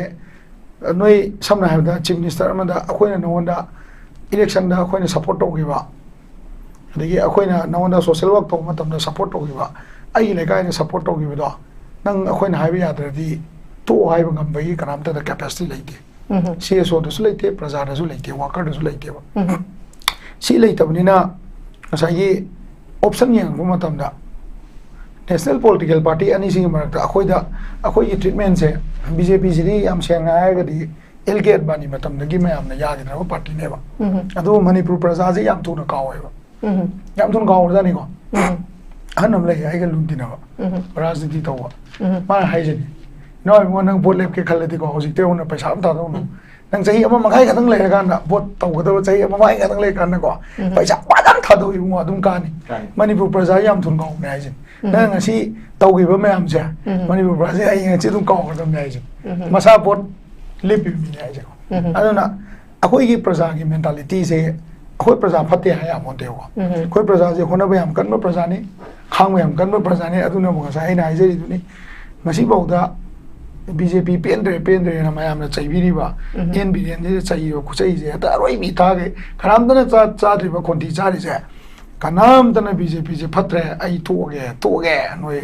ꯅꯣꯏ ꯄꯥꯔꯇꯤꯁꯦ ꯑꯩ ꯁꯨꯡꯌꯥ ꯌꯥꯅꯤꯡꯗꯦ ꯇꯣꯛꯑꯦꯅ ꯃꯦꯝꯕꯔꯁꯤꯞ ꯀꯥꯔꯗꯀ ꯁꯦꯒꯥꯏꯕꯒꯤ ꯀꯦꯝꯄꯦꯟ ꯑꯃꯐꯥꯎ ꯇꯧꯗ꯭ꯔꯤꯕ ꯀꯣꯡꯒ꯭ꯔꯦꯁꯀꯤꯁꯨ ꯇꯧꯗꯦꯕ ꯉꯁꯤꯐꯥꯎꯗ ꯋꯥꯔꯤꯕꯨꯀꯣ ꯑꯗꯨꯅ ꯉꯁꯥꯏꯒꯤ ꯀꯣꯡꯒ꯭ꯔꯦꯁꯅ ꯑꯅꯤ ꯀꯥꯈꯤꯕꯁꯦ ꯑꯩꯗꯤ ꯃꯁꯤ ꯂꯥꯏꯕꯛꯀꯤ ꯋꯥꯅꯦ ꯂꯧꯋꯦꯕ ꯀꯩꯒꯨꯝꯕ ꯑꯇꯣꯞꯄ ꯄꯣꯂꯤꯇꯤꯀꯦꯜ ꯄꯥꯔꯇꯤ ꯑꯃ ꯔꯤꯖꯅꯦꯜ ꯄꯥꯔꯇꯤ ꯑꯃ ꯂꯩꯔꯝꯕꯗꯤꯀꯣ ꯀꯣꯡꯒ꯭ꯔꯦꯁꯁꯦ ꯂꯩꯔꯝꯗ꯭ꯔꯦꯅ ꯈꯜꯂꯣꯕ ꯑꯗꯨꯁꯨ ꯑꯗꯨꯝ ꯀꯥꯅꯦꯕ ꯑꯗꯨ ꯑꯗꯨꯝ ꯀꯥꯅꯤ ꯏꯀ꯭ꯋꯦꯜ ꯑꯣꯏꯕ ꯁꯤꯆꯨꯋꯦꯁꯟꯗ ꯇꯧꯕ ꯏꯂꯦꯛꯁꯟ ꯅꯠꯇꯦꯕ ꯑꯃꯁꯤꯅ ꯂꯥꯟ ꯂꯩꯔꯤꯉꯩꯗ ꯑꯩꯁꯦ ꯀꯣꯡꯒ꯭ꯔꯦꯁ ꯁꯞꯄꯣꯔꯠ ꯇꯧꯕꯒꯤ ꯋꯥ ꯅꯠꯇꯦꯀꯣ ꯑꯩꯅ ꯍꯥꯏꯅꯤꯡꯉꯤꯁꯦ ꯑꯩꯅ ꯊꯝꯅꯤꯡꯉꯤꯁꯦ ꯑꯇꯩ ꯀꯩꯝ ꯅꯠꯇꯦ ꯃꯅꯤꯄꯨꯔꯁꯤꯗ ꯔꯤꯖꯅꯦꯜ ꯑꯥꯏꯗꯤꯌꯣꯂꯣꯖꯤ ꯂꯩꯕ ꯁ꯭ꯇꯦꯠꯀꯤ ꯑꯣꯏꯕ ꯄꯣꯂꯤꯇꯤꯀꯦꯜ ꯄꯥꯔꯇꯤ ꯑꯃꯗꯤ ꯇꯁꯦꯡꯅ ꯃꯊꯧ ꯇꯥꯕꯅꯦꯕ ꯇꯁꯦꯡꯅ ꯃꯊꯧ ꯇꯥꯏꯕ ꯑꯗꯨꯁꯨ ꯀꯔꯝꯕ ꯄꯣꯂꯤꯇꯤꯀꯦꯜ ꯄꯥꯔꯇꯤ ꯚꯣꯠ ꯂꯦꯞꯄꯒ ꯔꯤꯖꯅꯦꯜ ꯋꯥꯈꯟꯗ ꯃꯅꯤꯄꯨꯔ ꯀꯟꯅꯤꯗꯪ ꯍꯥꯏꯕ ꯅꯠꯇꯕ ꯁ꯭ꯇꯦꯠꯀꯤ ꯏꯀꯣꯅꯣꯃꯤꯁꯤꯅ ꯐꯥꯏꯅꯥꯟꯁ ꯇꯧꯕ ꯑꯩꯈꯣꯏꯒꯤ ꯁꯝꯅ ꯍꯥꯏꯔꯕꯗ ꯀꯔꯅꯥꯇꯀꯥ ꯍꯣꯏ ꯑꯗꯒꯤ ꯇꯥꯃꯤꯜ ꯅꯥꯗꯨ ꯍꯣꯏ ꯀꯦꯔꯦꯂꯥ ꯍꯣꯏꯅ ꯃꯨꯛꯄ ꯉꯝꯃꯤꯁꯦ ꯀꯩꯒꯤꯅꯣ MP ꯃꯁꯤꯡ ꯌꯥꯝꯕ ꯈꯛꯇꯩ ꯅꯠꯇꯦꯕ ꯃꯁꯥꯒꯤ ꯏꯀꯣꯅꯣꯃꯤ ꯐꯖꯅ ꯂꯩꯌꯦꯕ ꯏꯚꯟ ꯇ꯭ꯔꯤꯄꯨꯔꯥ ꯐꯥꯎꯗ ꯑꯗꯨꯝ ꯃꯨꯛꯑ ꯉꯥꯡ ꯉꯝꯃꯦꯕ ꯃꯁꯥꯒꯤ ꯏꯀꯣꯅꯣꯃꯤ ꯈꯔ ꯑꯗꯨꯝ ꯁ꯭ꯇꯦꯕꯜ ꯑꯣꯏ ꯑꯁꯥꯝꯗ ꯃꯦꯝꯕꯔ MP ꯌꯥꯝꯕ ꯈꯛꯇꯒꯤ ꯅꯠꯇꯦꯕ ꯃꯁꯥꯒꯤ ꯏꯀꯣꯅꯣꯃꯤꯁꯦ ꯈꯔ ꯁ꯭ꯇꯦꯕꯜ ꯑꯣꯏꯌꯦꯕ 25%ꯒꯨꯝꯕ ꯑꯩꯈꯣꯏꯅ ꯏꯀꯣꯅꯣꯃꯤꯀꯂꯤ ꯑꯩꯈꯣꯏꯒꯤ ꯁ꯭ꯇꯦꯠꯀꯤ ꯐꯟꯗꯤꯡꯁꯦ ꯇꯧꯔꯒ ꯑꯩꯈꯣꯏꯅ ꯆꯂꯥꯏꯖꯕ ꯑꯣꯏꯇꯥꯔꯗꯤ ꯃꯗꯨꯒꯤ ꯁ꯭ꯇꯦꯇꯁꯇꯣ ꯑꯩꯈꯣꯏ ꯁꯦꯟꯇꯔꯒ ꯉꯥꯡꯊꯠꯅꯕꯒꯤ ꯄꯋꯥꯔꯗꯣ ꯂꯩꯅꯦꯕ ꯑꯗꯨ ꯂꯩꯇꯕꯅꯤ나 ꯍꯧꯖꯤꯛꯁꯨ ꯃꯉꯥꯏꯔꯦ ꯍꯧꯖꯤꯛ ꯍꯦꯛꯇ ꯍꯥꯏꯒꯦꯅꯦ BJP ꯂꯩꯉꯥꯛꯁꯤ ꯂꯩꯇ꯭ꯔꯦꯅ ꯈꯜꯂꯁꯤꯅꯦ ꯃꯊꯪꯗꯀꯣ ꯀꯣꯡꯒ꯭ꯔꯦꯁ ꯅꯠꯇ꯭ꯔꯒ ꯀꯩꯅꯣꯅ ꯄꯥꯜꯂꯛꯑꯣꯅꯦ UPAꯅ ꯄꯥꯜꯂꯛꯑꯣꯅꯦꯀꯣ ꯑꯩꯈꯣꯏ CM UPA ꯂꯣꯏ ꯆꯣꯡꯈꯤꯅꯦꯕ ꯂꯣꯏ ꯆꯣꯡꯈꯤꯅꯦ ꯑꯃꯐꯥꯎ ꯂꯩꯍꯧꯔꯣꯏ ꯂꯣꯏ ꯆꯣꯡꯈꯤꯅꯦꯕ ꯑꯗꯨꯅ ꯉꯁꯥꯏꯒꯤ ꯁ꯭ꯇꯦꯠꯁꯤꯗ ꯑꯦꯅꯤ ꯇꯥꯏꯝ ꯏꯂꯦꯛꯁꯟ ꯇꯧꯕ ꯃꯇꯝꯗ ꯑꯩꯈꯣꯏꯅ ꯉꯁꯤꯐꯥꯎꯗ 1947 1950ꯗꯒꯤ ꯑꯩꯈꯣই ꯁ꯭ꯇꯦꯠꯍꯨꯗ ꯐꯪꯉ ꯃꯇꯨꯡ ꯆꯍꯤ 50 ꯍꯦꯜꯂꯕꯁꯦ ꯉꯁꯤꯐꯥꯎꯗ ꯑꯗꯨꯝ ꯑꯩꯈꯣꯏꯅ ꯁꯦꯟꯇꯔꯗ ꯌꯦꯡꯉꯒ ꯁꯦꯟꯇꯔꯅ ꯑꯩꯈꯣꯏꯗ ꯃꯇꯦꯡ ꯄꯥꯡꯉꯛꯀꯅꯤ ꯁꯦꯟꯇꯔꯅ ꯑꯩꯈꯣꯏꯗ ꯐꯍꯜꯂꯛꯀꯅꯤ ꯅꯦꯒꯣꯁꯤꯌꯦꯁꯟ ꯈꯨꯗꯤꯡꯃꯛ ꯇ꯭ꯔꯥꯏꯄꯥꯔꯇꯥꯏꯠ ꯇꯣꯛ ꯑꯣꯜꯂꯒ ꯑꯩꯈꯣꯏꯒꯤ ꯁ꯭ꯇꯦꯠꯁꯤꯒꯤ ꯑꯣꯏꯖꯕ ꯂꯩꯖꯕ ꯒꯕꯔꯃꯦꯟꯁꯦ ꯃꯄꯥꯡꯒꯜ ꯁꯣꯟꯊꯔꯒ ꯀꯝꯃꯨꯅꯤꯇꯤ ꯈꯨꯗꯤꯡꯃꯛꯀꯤ ꯀꯥꯔꯠ ꯁꯥꯟꯅꯔꯀꯥꯟꯗ ꯔꯥꯖꯅꯤꯇꯤ ꯇꯧꯔꯤꯕꯁꯤꯡꯁꯤꯅ ꯍꯧꯖꯤꯛꯇꯤ ꯃꯅꯤꯄꯨꯔꯗ ꯇ꯭ꯔꯥꯏꯕꯦꯜ ꯀꯥꯔꯠꯁꯦ ꯌꯥꯝ ꯐꯖꯅ ꯁꯥꯟꯅꯔꯦ ꯏꯚꯟ ꯃꯩꯇꯩ ꯃꯔꯛꯇꯁꯨ ꯇꯥꯔꯗꯤ ꯁꯥꯎꯅꯤꯀꯣ ꯇꯥꯔꯗꯤ ꯑꯩ ꯍꯥꯠꯀꯦ ꯍꯥꯏꯔꯛꯀꯗꯣꯏꯅꯤꯀꯣ ꯃꯩꯇꯩ ꯀꯥꯔꯠ ꯁꯥꯟꯅꯕ ꯄꯣꯂꯤꯇꯤꯁꯤꯌꯟ ꯌꯥꯝ ꯂꯩꯌꯦꯕ ꯍꯧꯖꯤꯛ ꯃꯅꯤꯄꯨꯔꯗꯀꯣ ꯃꯩꯇꯩ ꯏꯁꯨꯁꯦ ꯂꯩꯇ ꯇꯥꯔꯗꯤ ꯚꯣꯠ ꯀꯥꯔꯣꯏꯗꯕ ꯍꯥꯏꯇꯥꯔꯦ ꯏꯀꯣꯅꯣꯃꯤꯒꯤ ꯂꯦꯚꯦꯜꯗ ꯑꯩꯈꯣꯏ ꯄ꯭ꯔꯖꯥꯁꯨ ꯀꯩꯁꯨ ꯋꯥꯡꯗꯦꯕ ꯑꯩꯈꯣꯏ ꯏꯁꯤꯡ ꯊꯛ ꯐꯪꯗ꯭ꯔꯤꯁꯦ ꯀꯩꯒꯤꯅꯣ ꯏꯆꯥ ꯊꯕꯛ ꯐꯪꯗ꯭ꯔꯤꯁꯦ ꯀꯩꯒꯤꯅꯣ MPSC ꯂꯧꯔꯛꯇꯕ ꯀꯩꯒꯤꯅꯣ ꯁ꯭ꯀꯨꯜꯒꯤ ꯑꯣꯖꯥꯁꯤꯡ ꯇꯣꯂꯣꯞ ꯉꯁꯤ ꯅꯨꯃꯤꯠ ꯀꯌꯥꯅꯤ ꯊꯥ ꯀꯌꯥ ꯂꯩꯔ ꯐꯪꯉꯤ ꯀꯩꯒꯤꯅꯣ ꯍꯥꯟꯅ ꯃꯅꯤꯄꯨꯔ ꯄꯨꯂꯤꯁ ꯗꯤꯄꯥꯔꯠꯃꯦꯟ ꯇꯣꯂꯣꯞ ꯃꯇꯝ ꯆꯥꯅ ꯐꯪꯉꯝꯃꯤ ꯍꯧꯖꯤꯛ ꯅꯨꯃꯤꯠ 10-15ꯅꯤ ꯊꯦꯡꯅꯔ ꯐꯪꯉꯤ ꯀꯩꯒꯤꯅꯣ ꯍꯪꯗꯦꯕ ꯑꯩ ꯍꯥꯏꯅꯤꯡꯉꯤꯁꯦꯀꯣ ꯑꯩꯈꯣꯏꯒꯤ ꯁꯤꯗꯩꯗ ꯁ꯭ꯇꯦꯠꯀꯤ ꯄ꯭ꯔꯣꯖꯦꯛꯁꯤꯡ ꯑꯗꯒꯤ ꯗꯤꯕꯂꯞꯃꯦꯟ ꯄ꯭ꯔꯣꯁꯄꯦꯛꯇ ꯁ꯭ꯇ꯭ꯔꯤꯠ ꯂꯦꯝ ꯊꯥꯟꯕ ꯅꯠꯇ꯭ꯔꯒ ꯗ꯭ꯔꯦꯟ ꯁꯦꯡꯕ ꯅꯠꯇꯕ ꯑꯇꯣꯞꯄ ꯏꯀꯣꯅꯣꯃꯤꯀꯦꯜ ꯗꯤꯕꯂꯞꯃꯦꯟ ꯎ ꯐꯪꯗ꯭ꯔꯤ ꯀꯩꯒꯤꯅꯣ ꯍꯥꯏꯁꯦ ꯑꯩꯈꯣꯏ ꯄ꯭ꯔꯖꯥ ꯁꯨꯡ ꯍꯪꯗꯦꯕ ꯑꯩꯈꯣꯏ ꯄ꯭ꯔꯖꯥꯁꯤ ꯉꯁꯥꯏꯒꯤ ꯑꯩꯈꯣꯏꯒꯤ ꯂꯣꯀꯦꯜ ꯄ꯭ꯔꯖꯥꯒꯤ ꯂꯣꯀꯦꯜ ꯏꯁꯨꯁꯤ ꯂꯧ ꯎꯕ ꯌꯥꯗꯕ ꯁꯤ ꯑꯩꯈꯣꯏꯒꯤ ꯏꯁꯨꯅꯤ ꯍꯟꯗꯛ ꯆꯍꯤꯒꯤ ꯐꯧ ꯍꯧꯗ꯭ꯔꯗꯤ ꯑꯩꯈꯣꯏ ꯀꯗꯥꯏꯗꯒꯤ ꯆꯦꯡ ꯆꯥꯅꯤ ꯁꯤ ꯑꯩꯈꯣꯏ ꯏꯁꯨꯅꯤ ꯑꯩꯈꯣꯏ ꯂꯧꯁꯦ ꯑꯅꯤꯔꯛ ꯎꯕ ꯌꯥꯗ꯭ꯔꯤꯁꯦ ꯀꯩꯒꯤꯅ MIꯒꯤ ꯄ꯭ꯔꯣꯖꯦꯛ ꯃꯌꯥꯝꯗꯣ ꯀꯥꯏ ꯆꯠꯈ꯭ꯔꯦ ꯀꯥꯏꯅ ꯀꯅꯥꯝꯇꯅ ꯗꯥꯝꯒꯤꯁꯦ ꯗꯨꯂꯥꯏ ꯊꯥꯕꯤ ꯗꯥꯝꯒꯤ ꯒꯦꯠ ꯑꯃ ꯍꯟꯗꯛ ꯇꯦꯛꯈ꯭ꯔꯦꯅꯀꯣ ꯃꯁꯤꯒꯤ ꯒꯦꯠꯁꯦ ꯗꯨꯂꯥꯏ ꯊꯥꯕꯤ ꯗꯥꯝꯁꯤ ꯁꯥꯕ ꯂꯣꯏꯔꯕ ꯃꯇꯨꯡꯗ ꯄꯨꯈꯥꯎꯒꯤ ꯂꯩꯔꯤꯕ ꯄꯔꯦꯡꯁꯦ ꯃꯁꯤꯗ ꯏꯁꯤꯡ ꯄꯤ ꯉꯝꯗꯗꯅ ꯗꯥꯝꯁꯤꯅ ꯍꯦꯟꯅ ꯅꯦꯝꯃꯒ ꯂꯝꯅꯦꯅ ꯋꯥꯡꯈꯤꯕꯒꯤ ꯏꯁꯤꯡ ꯄꯤ ꯉꯝꯗꯗꯅ ꯃꯁꯤ ꯀꯩꯅꯣ ꯄꯝ ꯇꯧꯔ ꯆꯤꯡꯈꯠꯂꯤꯕ ꯗꯥꯝ ꯑꯃꯅꯦꯕ ꯁꯤꯒꯤ ꯄꯣꯠꯁꯦ ꯏꯔꯤꯒꯦꯁꯟꯒꯤ ꯂꯦꯚꯦꯜꯗ ꯉꯝꯗ꯭ꯔꯤ ꯀꯩꯒꯤꯅꯣ ꯁ꯭ꯇꯦꯠꯁꯤꯅ ꯆꯥꯅꯕ ꯊꯛꯅꯕꯗ ꯑꯩꯈꯣꯏ ꯁꯦꯜꯐ ꯁꯁꯇꯦꯟ ꯑꯣꯏꯕ ꯍꯥꯏꯗꯤ ꯑꯦꯠꯂꯤꯁ ꯌꯥꯝꯗ꯭ꯔꯕꯗ 40% ꯐꯥꯎꯗꯤ ꯁꯁꯇꯦꯟ ꯇꯧꯕ ꯉꯝꯗ꯭ꯔꯤ ꯀꯩꯒꯤꯅꯣ ꯍꯥꯏꯁꯦ ꯑꯩꯈꯣꯏ ꯄ꯭ꯔꯖꯥ ꯁꯨꯡ ꯈꯟꯗꯦꯕ ꯑꯩꯈꯣꯏꯅ ꯌꯦꯡꯉꯤꯁꯦ ꯀꯩꯅꯣ ꯀꯥꯏꯗ ꯊꯕꯛ ꯂꯧꯔꯤ ꯖꯦꯅꯤꯝꯁꯇ ꯊꯕꯛ 2 ꯂꯧꯔꯦ ꯑꯗꯨ ꯑꯣꯏꯇꯥꯔꯗꯤ ꯗꯥꯏꯔꯦꯛꯇꯔꯗꯣ ꯀꯅꯥ ꯈꯪꯅꯩ ꯀꯅꯥꯒꯤ ꯃꯦꯗꯤꯀꯦꯜ ꯗꯥꯏꯔꯦꯛꯇꯔ ꯍꯥꯏꯔ ꯌꯥꯒꯗ꯭ꯔꯥ ꯀꯅꯥꯗ ꯍꯥꯏꯔ ꯌꯥꯅꯤ ꯑꯗꯨꯒꯤ ꯁꯪघꯒꯤ ꯄꯋꯥꯔꯗꯨꯗ ꯑꯩꯈꯣꯏ ꯂꯣꯏꯅ ꯁꯔꯚꯥꯏꯚ ꯇꯧꯋꯦꯕ ꯑꯗꯨꯅ ꯄꯣꯂꯤꯇꯤꯀꯦꯜꯂꯤ ꯌꯦꯡꯕ ꯃꯇꯝꯗ ꯀꯣꯡꯒ꯭ꯔꯦꯁꯀ BJPꯁꯤꯅ ꯑꯩꯈꯣꯏꯒꯤ ꯂꯥꯁ ꯑꯣꯞꯁꯟ ꯑꯣꯏꯕꯩ ꯇꯥꯏꯞꯇ ꯑꯃ ꯂꯩꯌꯦꯕ ꯇꯥꯃꯣꯅ ꯍꯥꯏ ꯆꯨꯝꯃꯦꯕ ꯂꯥꯁ ꯑꯣꯞꯁꯟ ꯑꯣꯏꯕꯩ ꯇꯥꯏꯞꯇ ꯑꯃ ꯂꯩꯌꯦꯕ ꯃꯔꯝꯗꯤ ꯑꯩꯈꯣꯏꯅ MPPꯗ ꯅꯠꯇ꯭ꯔꯒ ꯉꯍꯥꯟꯒꯤ ꯔꯤꯖꯅꯦꯜ ꯄꯥꯔꯇꯤ ꯑꯃ ꯁꯦꯝꯃꯤꯗꯣ ꯅꯠꯇ꯭ꯔꯒ ꯃꯃꯥꯡꯗ ꯑꯩꯈꯣꯏ ꯐꯦꯗꯔꯦꯜ ꯑꯃꯁꯨ ꯂꯩꯔꯝꯃꯦ ꯑꯩꯈꯣꯏ ꯑꯉꯥꯡ ꯑꯣꯏꯔꯤꯉꯩꯗꯀꯣ ꯒꯪꯒꯨꯃꯩ ꯀꯥꯃꯩ ꯍꯣꯏ ꯇꯧꯔꯒ ꯄ꯭ꯔꯣꯐꯦꯁꯔ ꯒꯪꯒꯨꯃꯩ ꯀꯥꯃꯩ ꯍꯣꯏ ꯐꯦꯗꯔꯦꯜ ꯑꯃ ꯂꯩꯔꯝꯃꯦ ꯑꯗꯨꯕꯨ ꯑꯩꯈꯣꯏ ꯁꯔꯚꯥꯏꯚ ꯇꯧꯉꯝꯗꯦ ꯑꯗꯨꯕꯨ ꯅꯤꯡꯁꯤꯡꯕ ꯌꯥꯕꯗꯤ ꯀꯩꯅꯣ ꯄꯥꯕꯨꯡ ꯅꯤꯄꯥ ꯃꯆꯥꯅ MPPꯗ ꯇꯧꯔꯒ ꯚꯣꯠ ꯀꯥꯀꯥꯟꯗ ꯌꯨꯅꯤꯌꯟ ꯃꯤꯅꯤꯁꯇꯔ ꯐꯪꯉꯤꯅꯦꯕ ꯁꯤꯡꯒꯜ ꯅꯝꯕꯔꯗꯨ ꯐꯥꯎꯗ ꯌꯨꯅꯤꯌꯟ ꯃꯤꯅꯤꯁꯇꯔ ꯐꯨꯗ ꯑꯦꯟ ꯁꯄ꯭ꯂꯥꯏꯁꯦ ꯀꯩꯅꯣꯝ ꯑꯣꯏꯈꯤꯕꯅꯦꯕ ꯑꯩꯈꯣꯏ ꯌꯥꯝ ꯄꯤꯛꯑꯦ ꯑꯗꯨꯀꯥꯟꯗꯀꯣ ꯑꯗꯨ ꯑꯣꯏꯈ꯭ꯔꯤꯅꯦꯕ ꯑꯗꯨꯅ it is always not always about number ꯃꯁꯤ ꯅꯝꯕꯔ ꯈꯛꯇꯒꯤ ꯅꯠꯇꯦꯕ ꯑꯩꯈꯣꯏꯒꯤ ꯑꯣꯏꯕ ꯁꯦꯜꯐ ꯔꯦꯁꯄꯦꯛ ꯁꯦꯜꯐ ꯁꯁꯇꯦꯟ ꯑꯣꯏꯕ environment ama semgatpase si am dakar nei badagi akoi ki leiba business community se koi manipur le business community se na su akoi ki politics se akoi na finance taw jaba ngam bagi adu ma mapangan ma phudok ngam na ba wakhalon nam dakar nei wa hause manipur da issue se leitab leitre ba mitok issue adagi ILP ki kanoi issue unity issue integrity issue loi le but economy se akoi manipur nga si bawda issue ina kanam tan laudri ba economy gi oiba akoi economy sokthare ban gaur ga ina nataga economy sokthare akoi governor ga unaga akoi kayani ko 5 years ki plan ama akoi program ama thagalu ga ina akoi silai organization mayam sina nong ta taw gi leite ba chamber of commerce oigira any trade union oigira adu ma gam taw gi leite ba akoi na taw ji kaino trade expo guma la kanda akoi yauruba chaluba adu China chaluba ko Japan chaluba Dubai chaluba akoi cheng du yam pamna hoye na haiba akoi yangang du yam pamna hoye koi kiom de yam tomme malem de koi tomme kiom ni haiba swai da sum loi bne koi poche ka aduna self sustainable economy ma laitri baudi BJP and Congress will be the best option aduga regional parties sing je moi di political landing pad ama hoye ka dum le hone ba example Trinamool hanami ani le mi tamol landing pad all to khre ko hojai NPP adum almost landing pad ni handa ki election de yengo NPP ki poche dum mangi ni kara ko then adagi ngasai regional wakhlon da community ideology de chat organization ni pakshi de ada ngasai ki NPF susi si de hoji sudum survive to ko Nagaland da BJP majority le ju NPF dum survive to adagi hojagi KPAC ma dum survive to ai wakhan to ni khale mam di kaino ga ngasai identity land and tribal card sanaraga semba politics neba akoi ki basic oiba Manipur de leiba valley de ki tholopa political parties ing de ko ayam matam da maitai khaktangi khande always oza pramon hai chumme maitai gi khanjaba Manipur organization am ta leite ai je si su achum mamne je la la bi aroi ko tabu akoi na masini yeng doi je kaino ha ganda maitai gi khanba political party leiba ju tai phade aduga kasai gi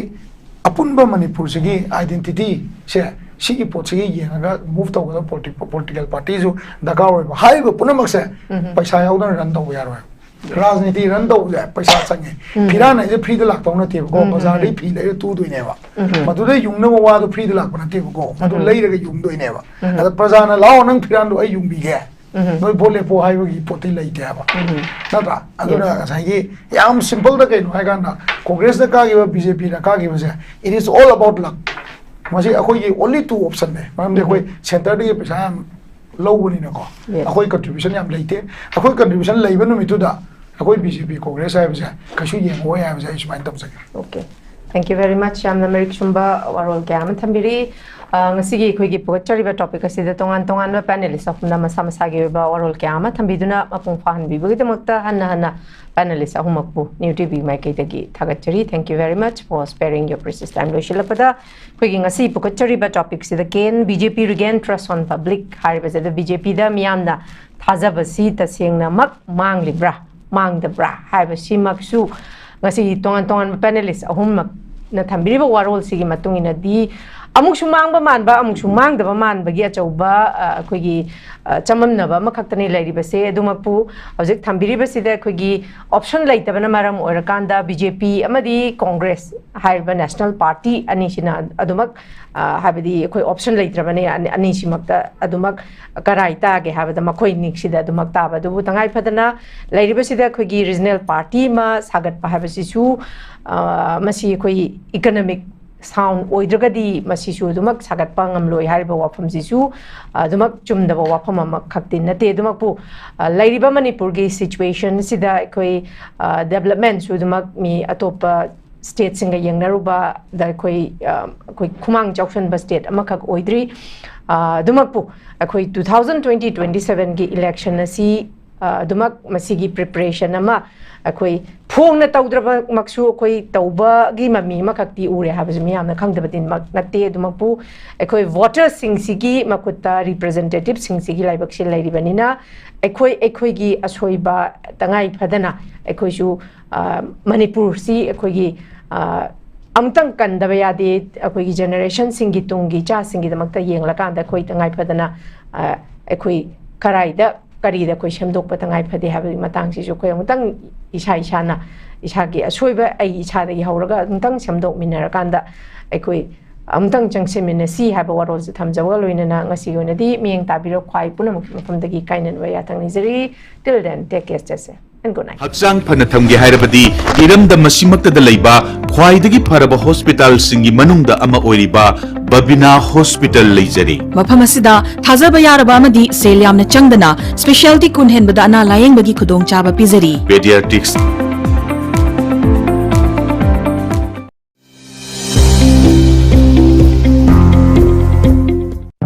Welcome to Uttaran.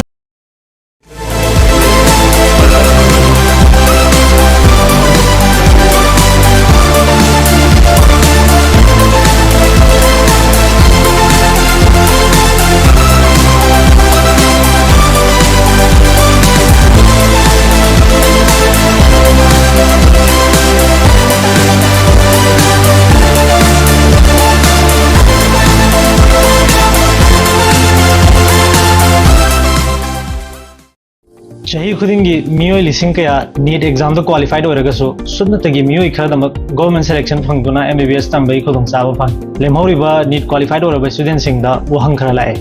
makhoina MBBS tambagi manglanji mangphawna roidra makhoigi damak lambi amatta leitrabra lairaba mahairoi singna karamna MBBS tambai agani foreign da chatuna MBBS tamnari se kayagi matik lubagi haibana chingba wahang mayam lae wahang singsigi pawkham adu poduna lachare adomna NEET pu qualified oraba malemgi tongan mafam kaya da government college kaya amada admission tobai khudong chaba adu poduna lachare selgi khudong chadaba mahairoi singna education loan gi mateng lauduna MBBS tambai khudong chaba zo leijagani chahi kun hena mahairoi lising kaya Russia China Kazakhstan Uzbekistan amadi Bangladesh yauna tongan balaibak singda MBBS admission da mangjil thana mateng pangduna laklaba JR International Education Consultant da lengsin biro FMG natraga NEC exam gi damak foundation coaching facility su leigani aduga entire notice manungda best FMG exam results puthokuna lakliba consultancy amani akupa detail gi damak piriba number se contact tabiyo natraga notice window TV building da lengsin biro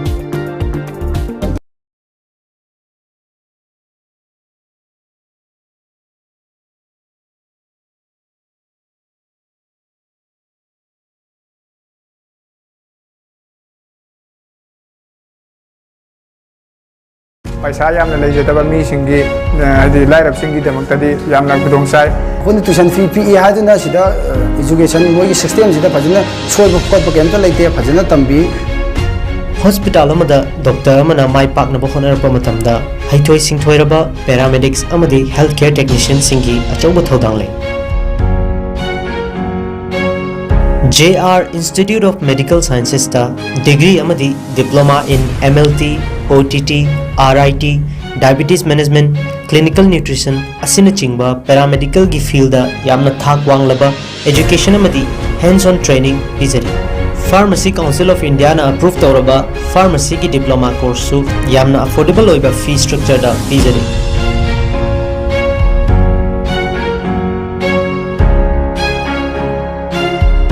I paramedical की OTT department semester exam थाजरी hostel visit की खुदों चाबा लेको tuition fee P